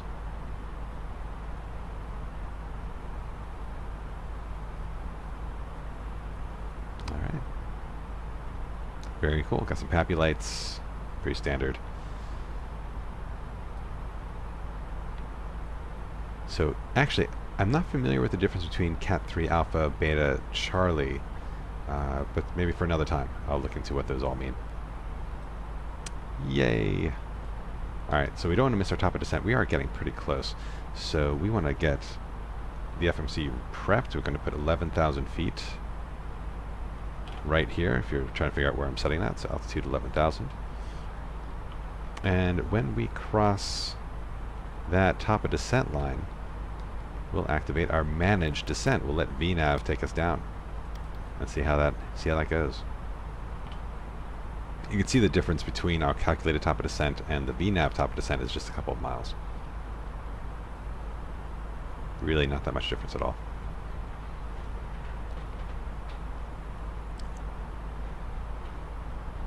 So yeah, we are what? Less than 30 miles from our descent. We are just about ready to go down.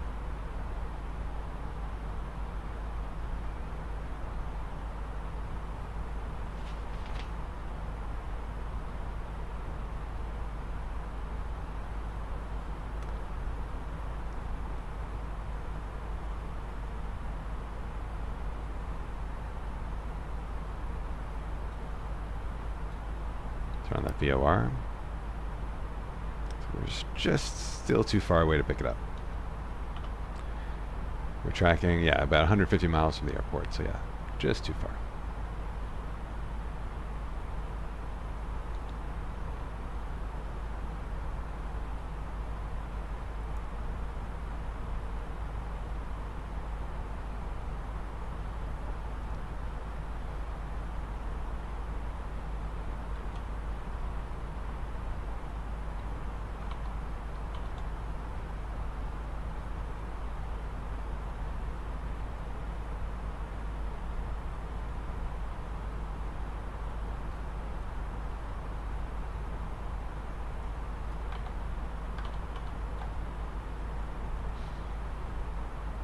Alright, once we start our descent, then I'll finish the brief with the, actually I think we have time now to do it real quick, with the taxi chart.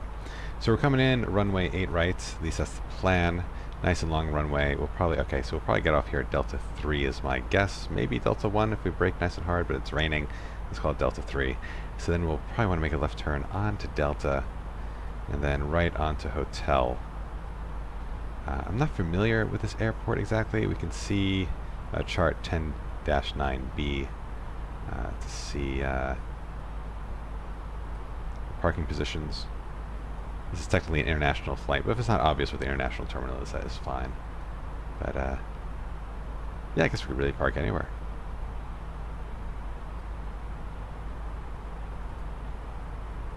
We'll worry about that when on the ground. We'll see how we're feeling once we get down there. Okay, but that's that plan. And okay, now I gotta pay attention. Don't want to miss the top of descent.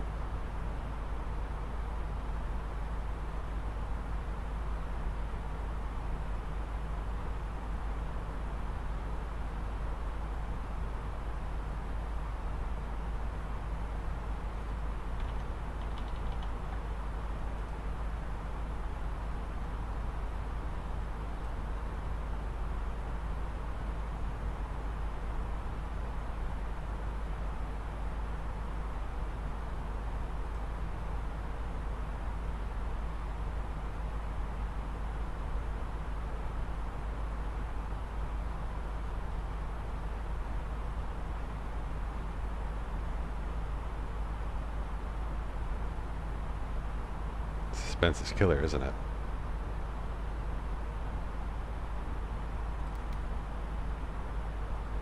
Here it comes. And we're in the range, so let's see. Yeah, my button is still not active, so we'll have to use this. There we go. Mach descent.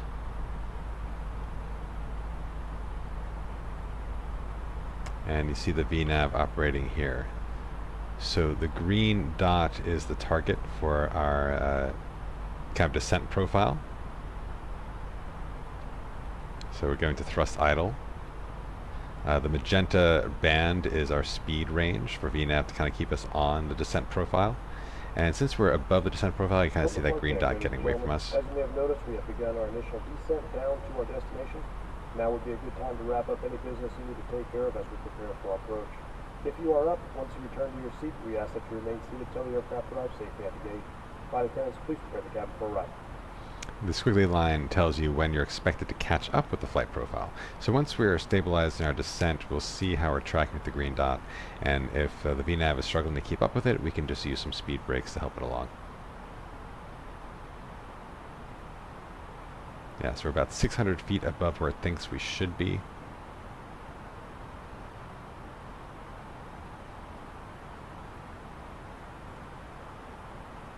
Our descent rate is still stabilizing.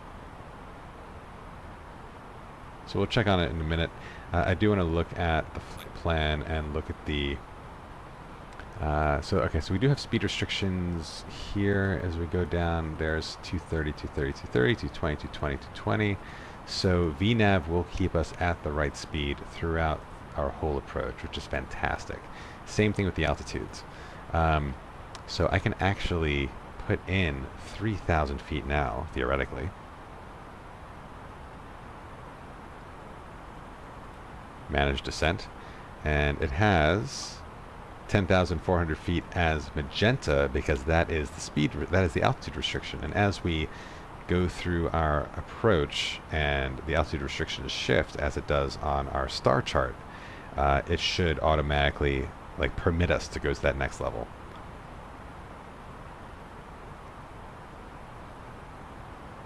So our descent rate is still increasing. I'm not too worried about a 600-foot delta at this point because we'll step descend through the restrictions. And it looks like we're catching up a little bit anyway, so yes, I think VNav, we'll be fine for now. We will just keep an eye on it as we get lower.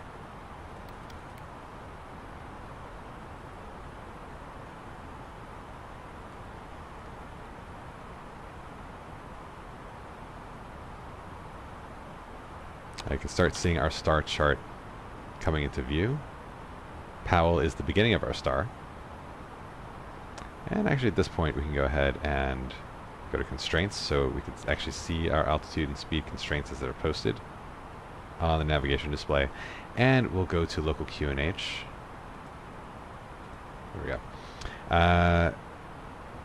Because we're cleared below transition level. And I do believe once you're actually cleared below transition level, you can go to local QNH at that point, because you'll want your altitude to be accurate relative to the ground as you're descending.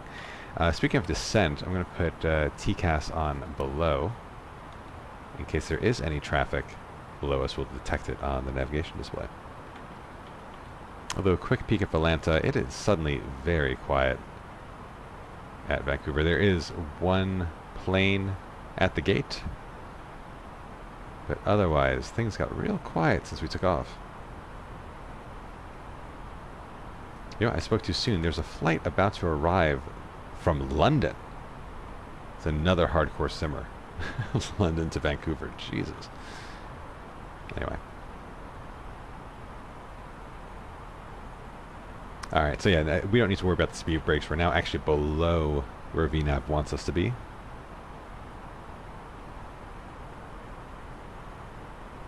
We'll let it keep managing our descent and see how it does.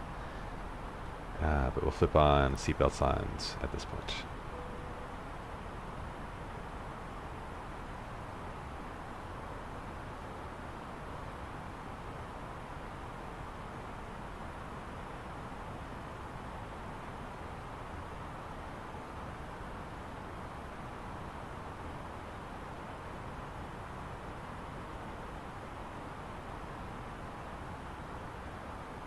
Alright, we're at Powell.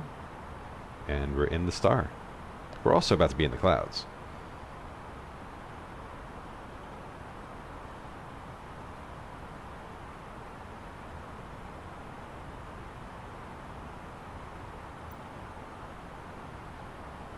Just brushing against them.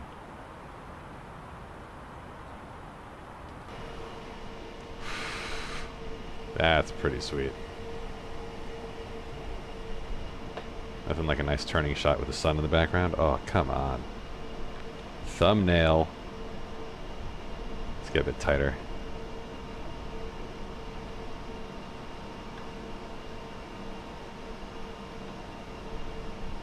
Oh, sexy.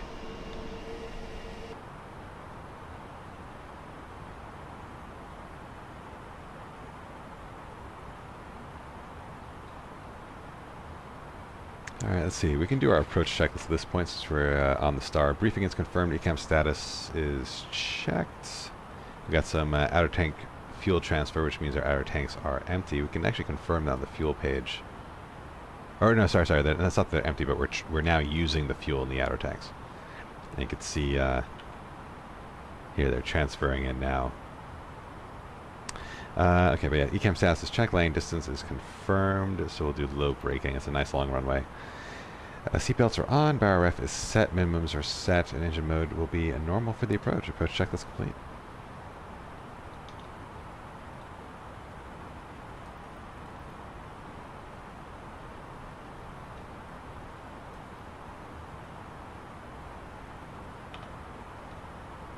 Alright, here we can actually calculate our vertical deviation. Oh no. Bandwidth too slow for streaming. Hold on. We're turning that shit back on.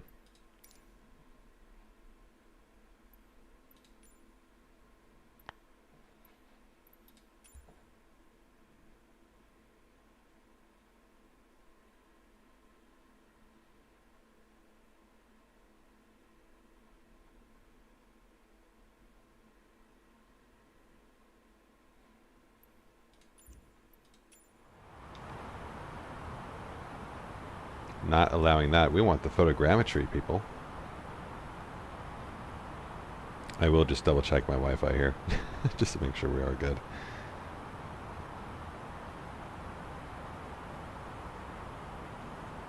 Oh yeah, we are great. That must have just been a momentary glitch. Although I will...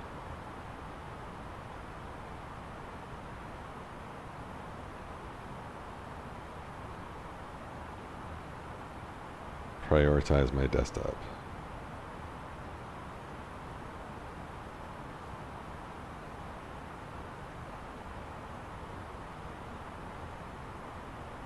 Sweet. Hopefully that won't happen again. Yes, what was I saying? I was looking at the vertical deviation, how far off we are from the descent path. Another feature of the VNAV system.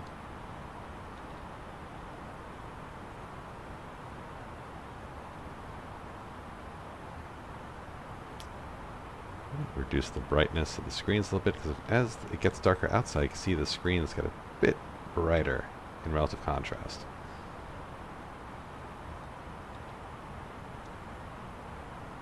And it's funny, they say in instrument flight, your body can confuse you. And it's odd, because I'm feeling it now, even when I'm sitting in my basement. I feel like the plane is tilted to the right. But if you look at the PFD, we are dead straight. And I cannot describe the sensation more than that, but I swore we were listening to the right, but the instruments are saying absolutely not. And the whole point of kind of getting your instrument rating is to learn to not trust your body, because your body will lie to you. I'm just surprised that I felt that way on the ground for a second. That was so weird.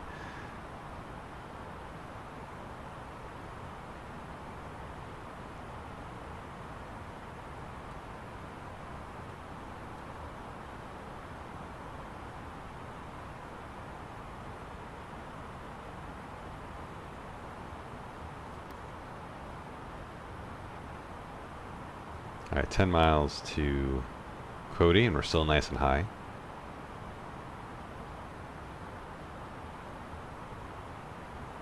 But VNav still likes it, so I'm fine with it.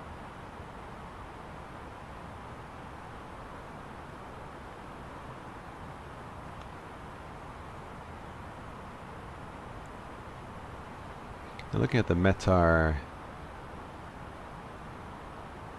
yeah, they're not detecting clouds higher than 4,500 feet, but that doesn't mean that they're not there.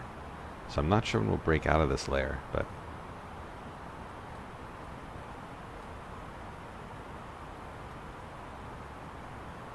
let's continue to adjust the brightness until it just feels good.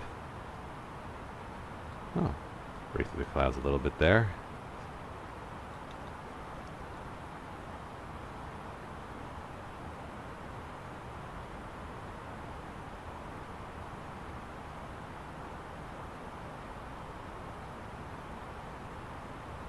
We are turning.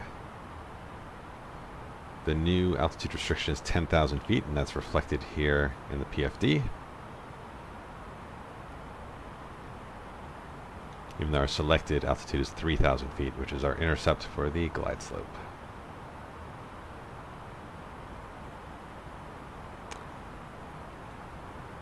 Picking up the VOR now, 64 nautical miles.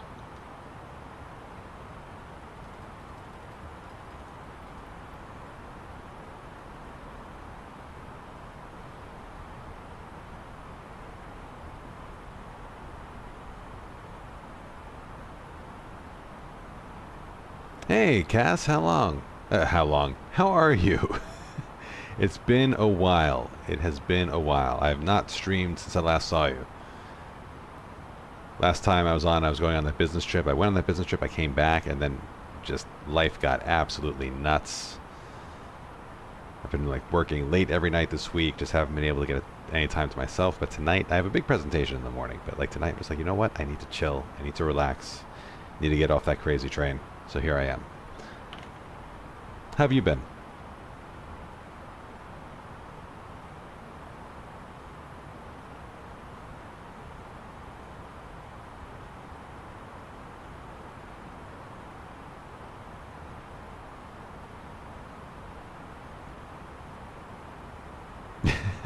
Yeah, I hear that.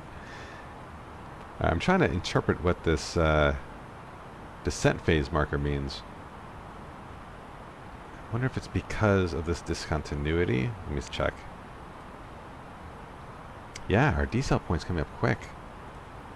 So actually, you know, we talked about turning base at this discontinuity. I'm going to clear it. And our decel point should recalculate.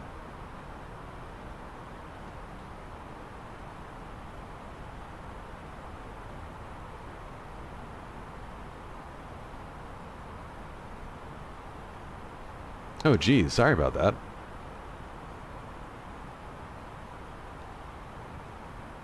And remind me, is that a real flight or a sim flight?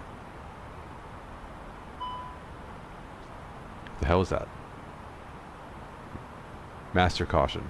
Anti-ice. Oh shit, really? Alright, ice systems are on.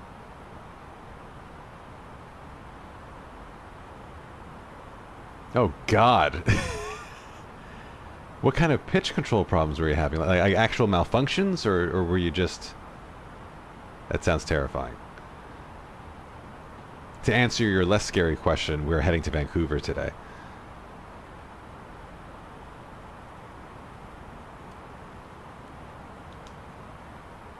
Now we're approaching 10,000 feet, speed out constraint.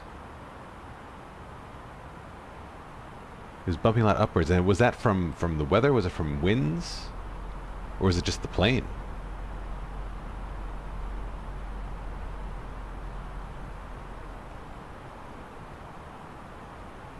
Alright, 10,000 feet, we'll get our landing lights on.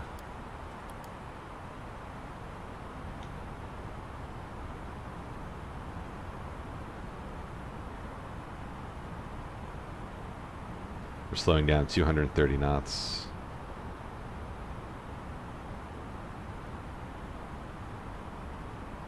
Definitely a bit bumpy through these clouds.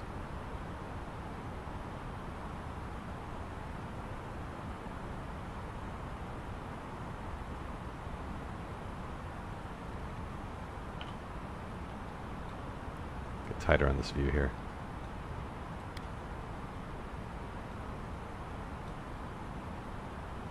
Interesting. Still from Vinlo to Bubble, there's an inch. Oh, the manual is still there.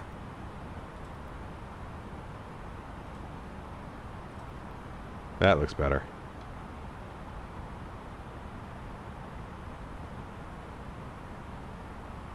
But did it have us? It has us in the approach phase already, which is fine. We're going to stick to the speed constraints. It's going to slow us down to green dot anyway, which, you know, the speed constraint is like 230 knots at this point. So I'm not too worried about being in the approach phase. A little earlier than I probably would have activated it.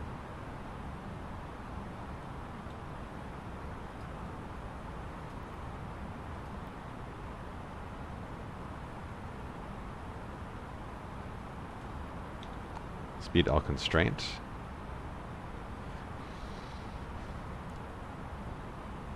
Oh, geez. So that was the end of your flight. They were like, okay, pitch controls are being a little wonky. Let's get this back to the airport and call it a day. Have maintenance take a look at it. What plane were you in, if I may ask?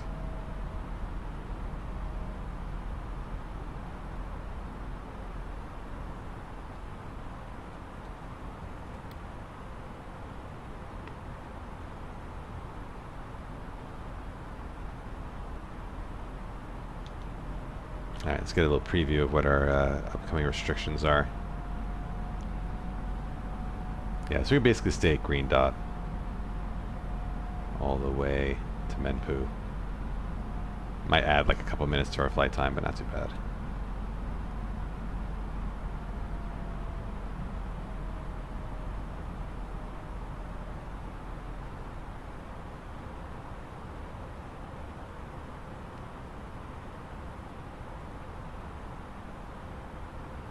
Oh, that's right. You already have your PPL, so you were by yourself.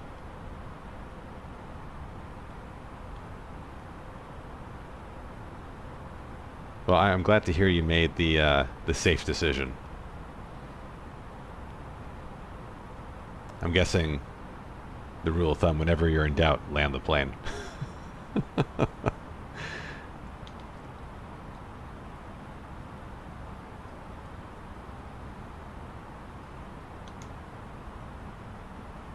Alright, we're getting down to 7,100 feet now. VNAV is working beautifully. I haven't had to interfere at all yet. Yeah, uh-huh.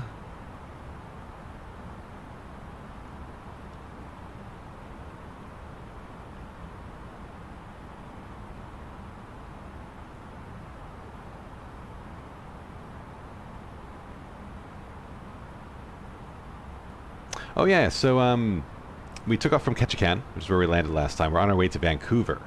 I chose Vancouver over Seattle because I have custom scenery downloaded for Vancouver, and neither Seattle nor Vancouver had ATC active, so I'm like, why not? Let's just go where the pretty scenery is. So we're going to check out the scenery at Vancouver. And then from there, we're going to head to San Francisco. And then I forget. I think there's like 8 flights left before I get back to Newark.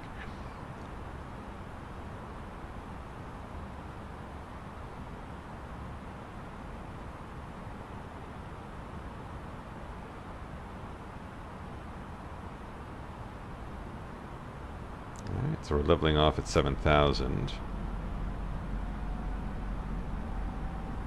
But this is interesting. Has our next restriction 5,400, but I guess it wants us to cross Menpu first before it gets us lower than this. Okay, yeah. There's the landing competition, people. Master caution. But I had the anti-ice on. Oh, wing. Probably got the wing anti-ice. Let's check the wings.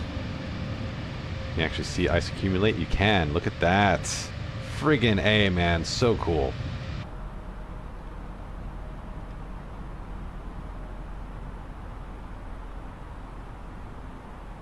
Oh yes, for Metar you have to put the ICAO code for the airport for that to work. Wait, have I not seen you since Korea? Is that right? For some reason, I could have sworn you were on the last stream. Yeah, so I added Metar, I added the landing competition. So if you do exclamation point predict and then a landing rate. Actually, thank you for getting the updated Metar, so make sure my altimeter is still the right setting. Okay, yeah, that looks good. The last one was just over a week ago. Last Wednesday, I want to say.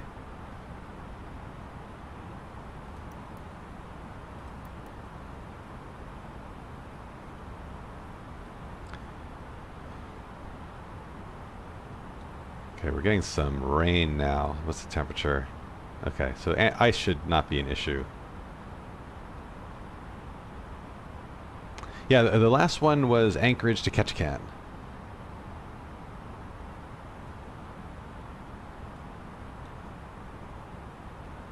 And now we're Ketchikan to Vancouver. Alright, we're at 5,400 feet. So when we are inbound Vinlo, we'll start configuring for landing.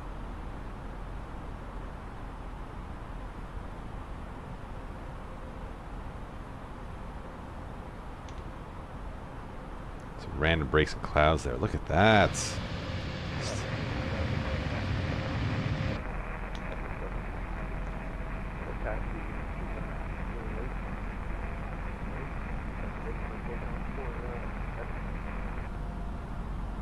Okay, that was a little staticky, but I was just picking him up on the Unicom. We'll make sure to let them know that we're coming in.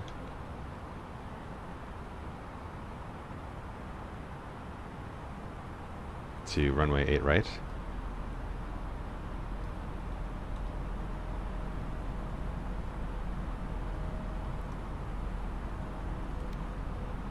Alright, at this point, let's get our landing system online.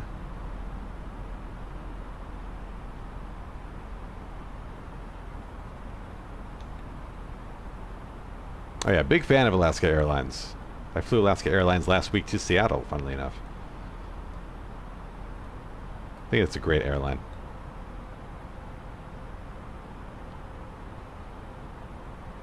Oh, wow.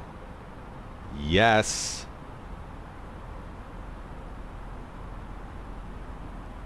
So friggin' cool. Alright. Start configuring for approach. Speed checked, flaps 1.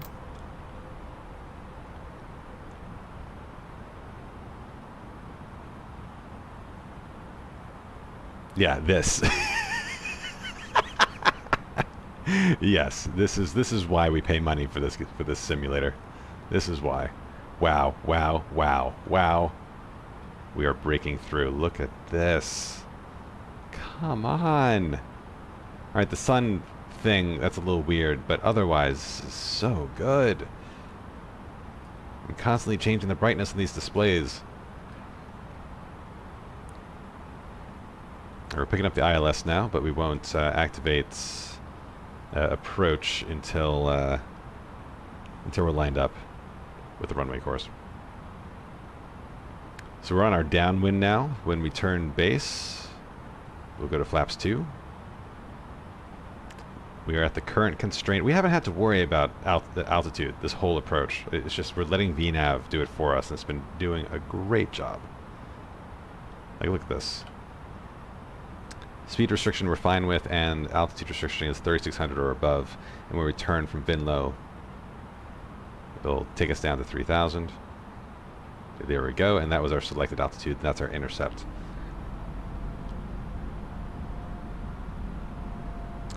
So, speed checked, flaps 2.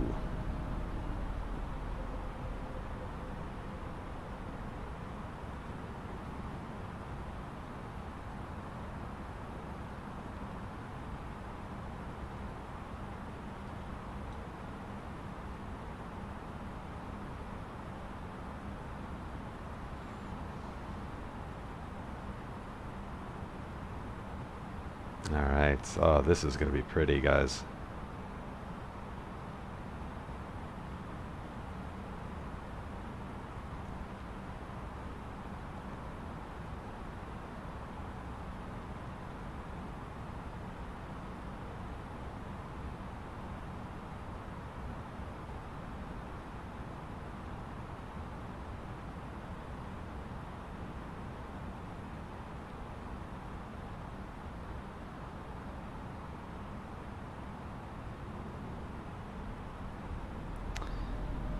Alright, so it sounded like there was another pilot taking or taxiing to the runway to 8 right. I think we were just out of Unicom range, so it was coming in pretty crackly. So when we're on a 10-mile final, we'll give our call, and we'll see if we hear back.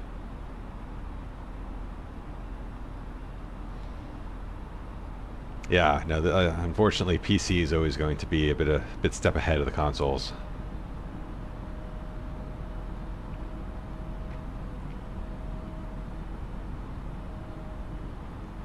All right, gonna turn final. And at this point, we'll activate approach. Autopilot 2 is active.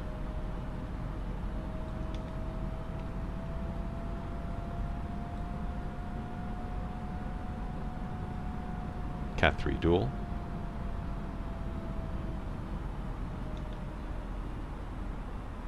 Wow. Oh, gotcha. It's like, alright, it's like face off. Oh, it looks like you're looking up the butt. Let's do this. It's like who's gonna win? The plane or the clouds?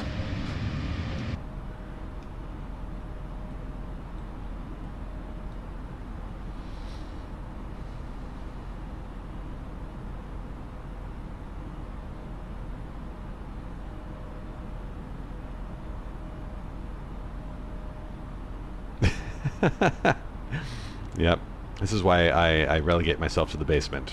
No one can hear me down here, thankfully.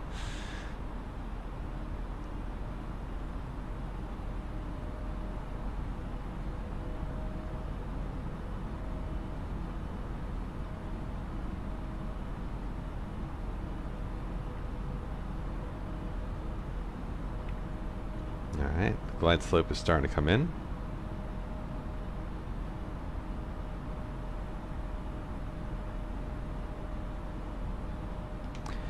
Vancouver traffic, Alaska 9084 on 10-mile final for the ILS runway 8 right. Vancouver traffic.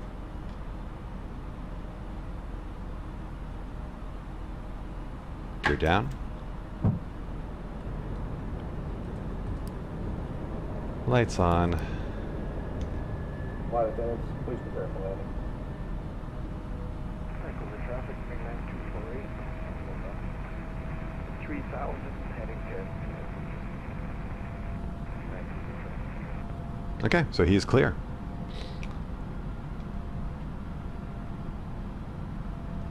And I was avoiding looking at Volanta to confirm that, but just a quick look at Volanta. He has taken off and is clear of the runway. So it was nice of him to kind of call in and confirm that he was clear, since he now knows that we are coming in behind him.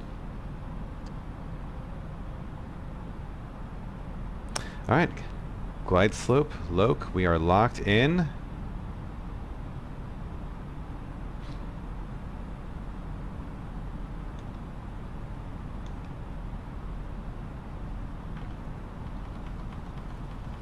$2,500.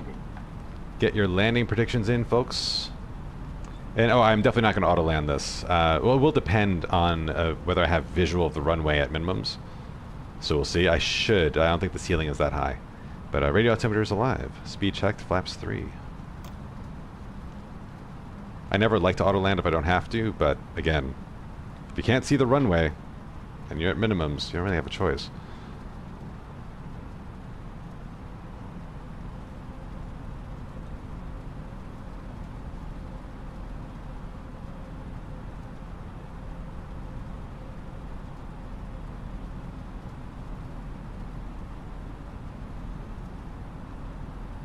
Alright, spoilers armed. Cabin check.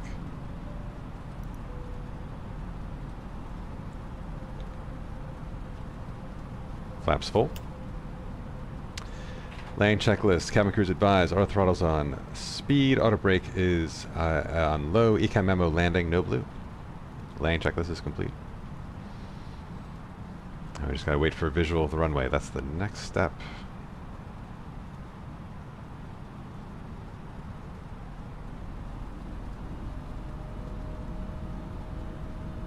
Got decent headwind. Slight cross. You can see us crabbing in.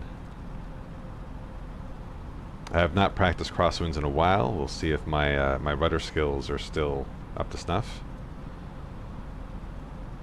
But it may not matter if I can't see the runway.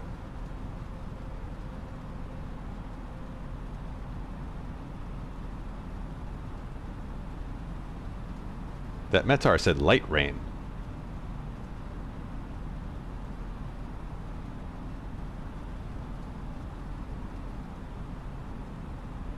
Oh, there's the runway lights. Not quite ready to disengage autopilot just yet. Because I have no 1,000. depth perception. 1,000 feet. Check.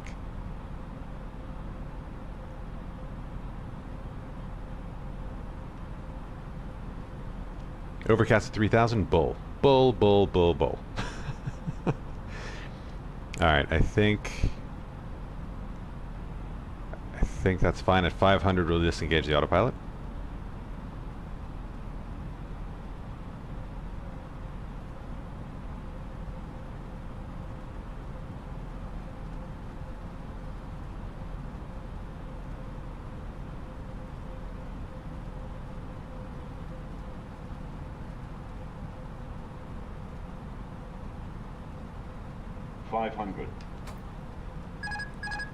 My controls.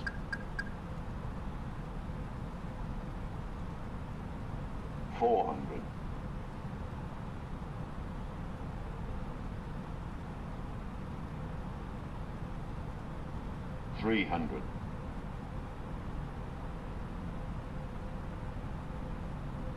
Some stuttering.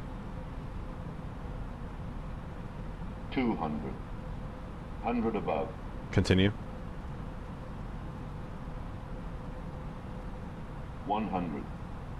Minimum. Continue.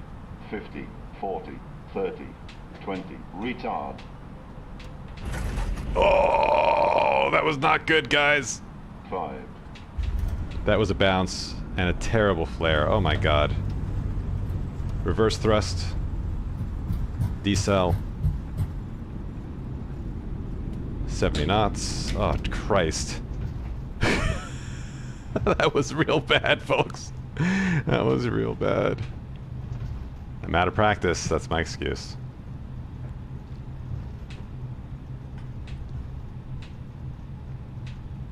That was so bad. Oh my god. If you guys don't feel like following after that, I don't blame you.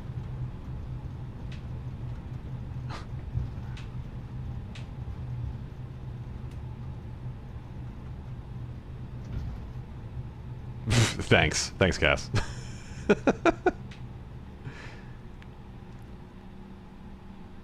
Hey, I definitely didn't crash because all the sim safeties are off. And if I actually crashed, I would have crashed. Vancouver traffic, Alaska 984 is clear of runway 8 right. Vancouver traffic. No one has to know on the radios how bad that was. All right, so let's do our after landing checks, people. Jesus. Well, I'll just do the flows I know. So flaps can come up. Spoilers disarmed. Weather system, predictive wind shear system can come off. A2C to auto. TCAS to standby. Let's get landing lights off. We'll keep your taxi lights on, turn lights on. We'll get anti-ice off. We don't need that anymore. APU 1, 2, and 3. We'll get landing system off and landing checklist. After landing checklist, flaps are retracted, spoilers disarmed, APU is on, radar is off, predictive wind shear system is off. We'll do a 2-engine taxi because I'm lazy, and keep the packs on. All right. After landing checklist is complete. Let's remind ourselves where we're taxiing to. I'm still shaking off the embarrassment from that landing. Really, Christ. I felt it too. I'm like, I should pull back more. I should pull back more. I should pull back more. But I don't know why I resisted it. All right, so we are.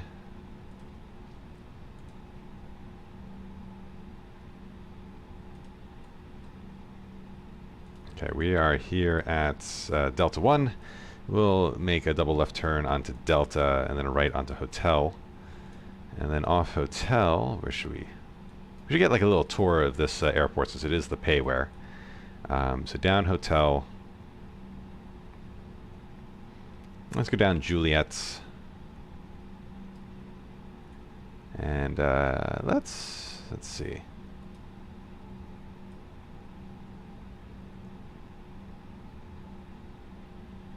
Was I pitching down? I was not intentionally pitching down. I'll have to look at that replay.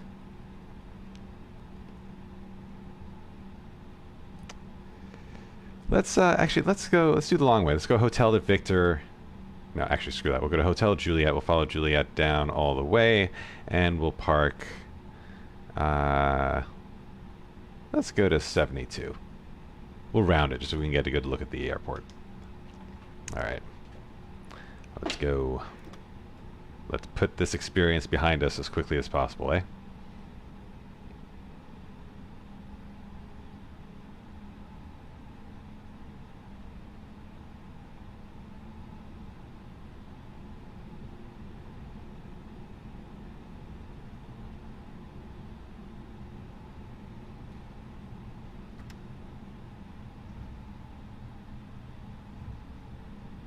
Alright, so you can see the evidence of the payware already, just with the quality of the taxiways.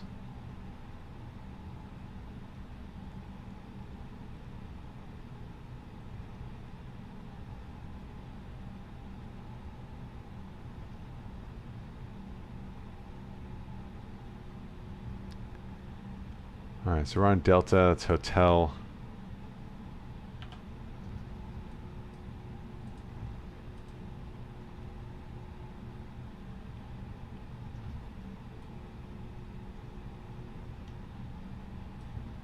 Now we're waiting for Juliet's. Oh no, we want hotel. We want hotel, and then to Juliet.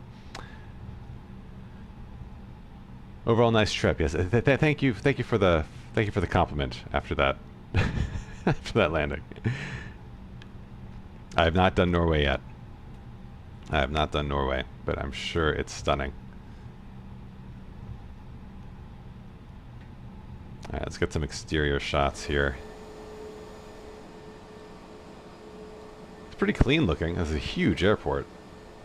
I've been here once.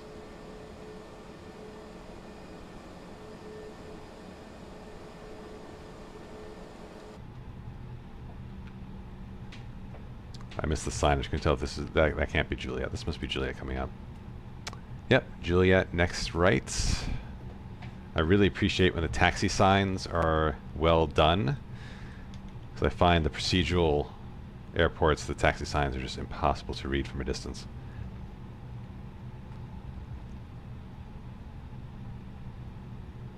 I am getting a decent amount of stuttering on the ground here, though. I am pulling about 37 frames per second, but the occasional stutter is a bit distracting.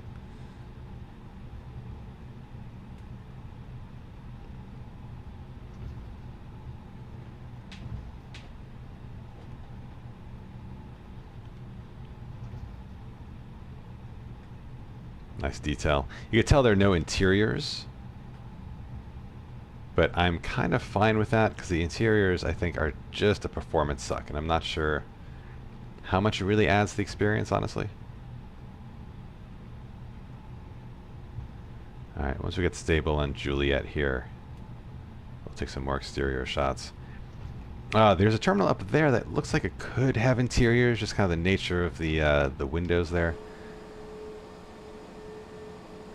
That might be like the main terminal or like a new terminal. That kind of looks semi-transparent. That kind of feels like there's an inside there.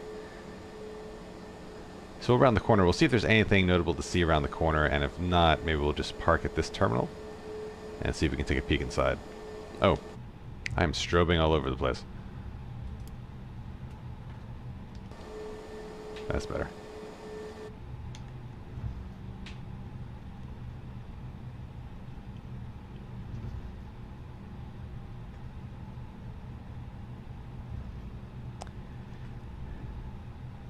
Chat, if it is or should be illegal for airlines to fly without livery. I don't think I've ever seen an airline fly without livery. I've definitely seen planes without livery before. But honestly, it's kind of like isn't what the most important part the registration? As long as it has the registration painted on the side, like it's legal. It's kind of like a license plate.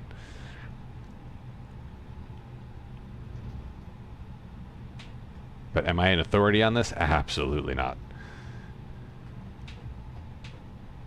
But I'd say it's okay, as long as they have the registration painted on it.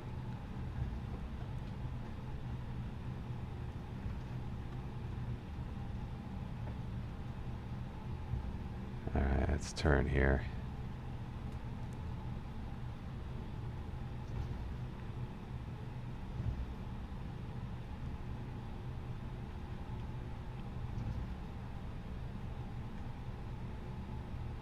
Alright, let's get another look at this from the outside. Yeah, those look pretty nice. Alright, so let's pull in here. What is this? 67. This will be our stand. Get nice and slow for this turn.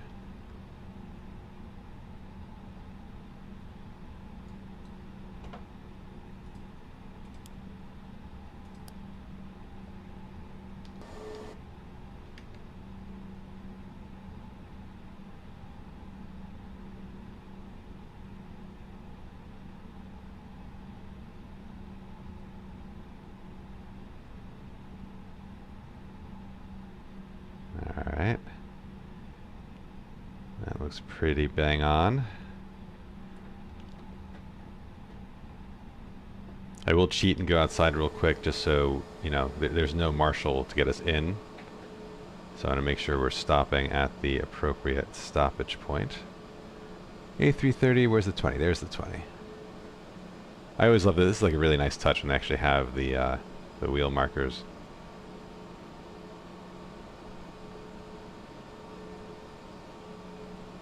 Nice. Alright, parking brake set. APU is available. We can shut those engines down. And seatbelt signs come off. Let's get that jetway connected. See if it works. This is always a test for these custom. That seems really far away based on the taxi markings, but let's see. See if it finds us. Or is it going to clip into the wing? It's going to clip into the wing. It's totally going to... That's pretty nasty. That's pretty bad.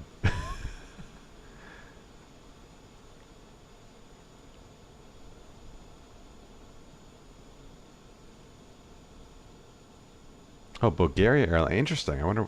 That's odd. This is silly. This is silly what's happening. But you could see. Oh, interesting. So it actually. Yeah, no. There's no reason for this. This is wrong.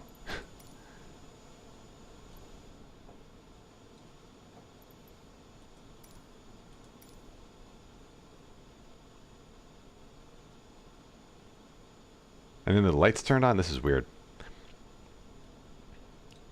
When it retracts, I'm going to try it one more time. Let's see if I can get the power to show up.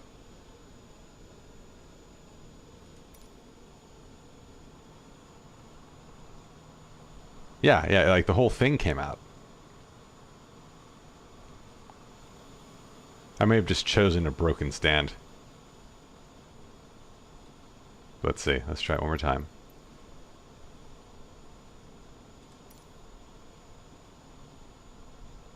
Come on, turn harder. Turn, turn, turn. Now it's going to do the same thing. Is it locking on to the aft door? Is that what it's trying to do? Because maybe it thinks it's the closest.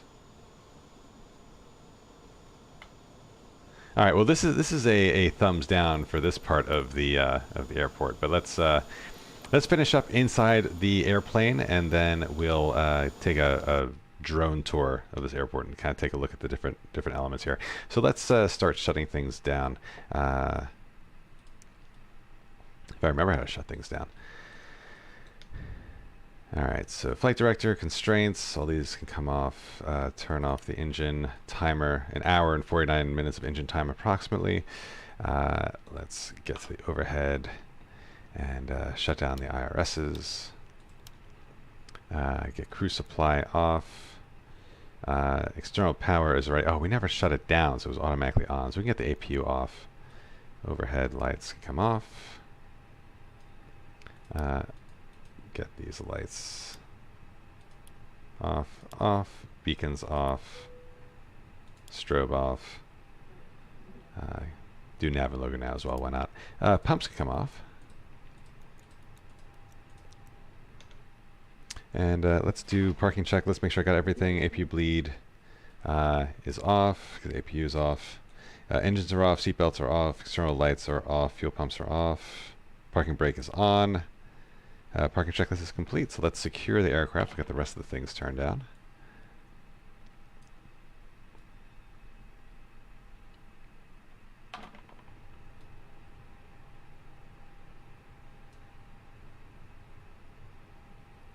It's a good question. I mean, like, what? This is flight 49 in this series, and I started flying the A320 at the beginning of the series. But it started feeling comfortable maybe around 10 loops.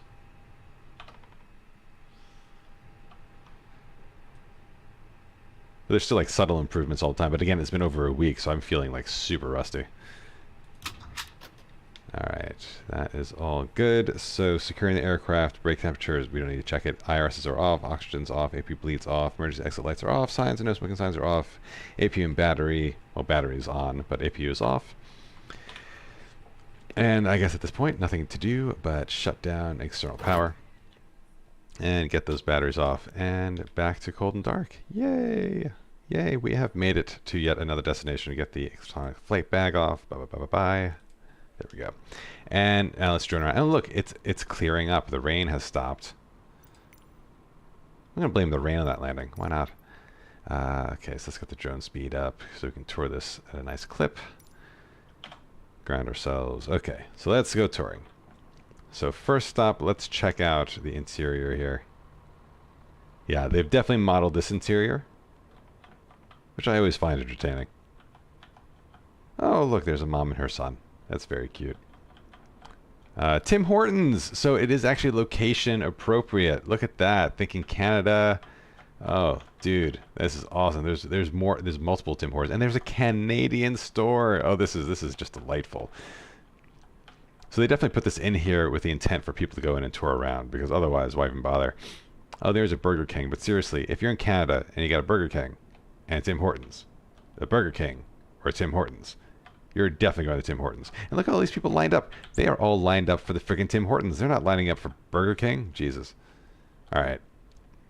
So this is basically like, you know, someone's weird version of Tim Hortons heaven, because there's just so many of them. Sweet. All right. That's very cool. I appreciate that. The performance is kind of rough. Oh, and we have a friend here on VATSIM at that gate there, although model matching doesn't seem to be working. Which reminds me, I owe flightsim.to a model matching file. So we'll need to get that. Yes, Tim Hortons is killing it at Vancouver. Checking out more of the exterior. Let me get the drone speed up a little faster. Oh, that slowed down. That's weird. There we go. That's way better. Take a look. Sometimes they model the hotels. This must be one of the airport hotels, I'm guessing. Come in here. This looks like parking lot. Come to the main terminal parking. That must be the daily parking there, I'm guessing. Arrivals, departures. The tower.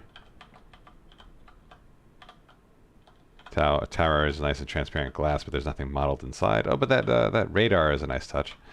All right, coming over here. Looks like a gas station or maybe a rental car. Got maybe cargo. Some hangars. Nothing really labeled though. Like, oh, well, there's the Air Canada hangar. Okay, spoke too soon. Coming over here, what is this? Looks like more hangars. Also Air Canada.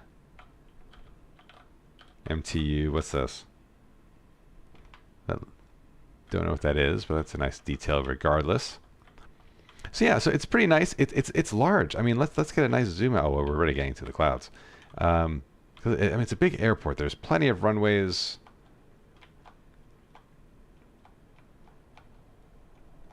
We've got a little neighborhood here. Let's see if this looks like custom or photogrammetry. This kind of reads custom to me. The textures seem a little too high fidelity.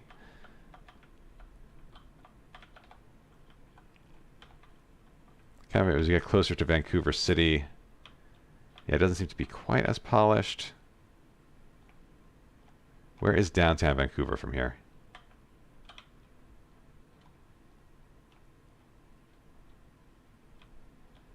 You know what? I'm going to cheat and turn the weather off.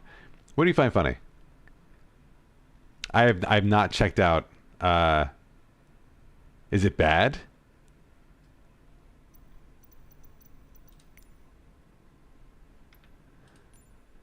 Oh, wow, when you turn live weather off, that is shocking. Now I can see where we are, at least. Okay. Oh, so there's the city. Okay. Let's head in that direction. Let's tilt. There we go. Oh, yeah. I know. I mean, the Gibraltar runway is famous, isn't it? For being nuts.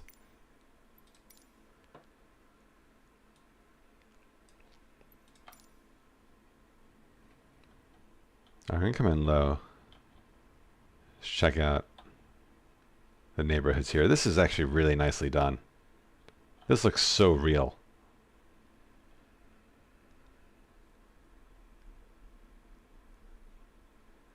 Dude, the drone cam is so fun. It's so fun.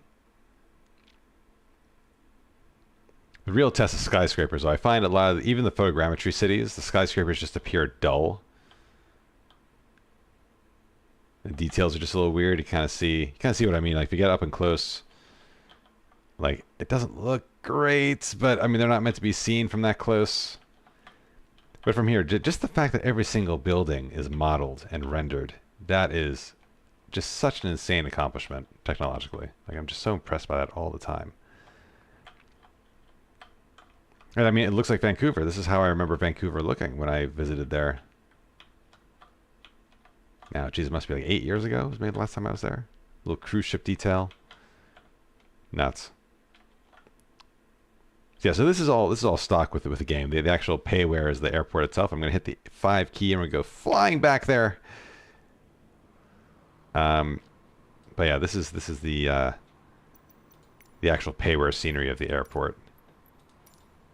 Anyway, it's not bad. It's pretty good. Performance is pretty on par for other payware sceneries. The jetway thing is annoying. I feel like that's very fixable. Actually, last thing we'll try is actually calling the jetway from in here. See if it's any different.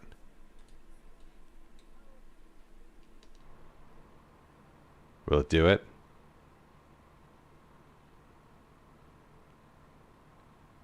No, it's still left. Okay. Anyway, so that's the tour. That's the Vancouver scenery. Probably not sure if it's worth the money if you're going to be flying. If you're not going to be flying out of here a lot, but if you are, maybe it's nicely immersive. But I feel like I've seen better. So I'm not going to overtly recommend it.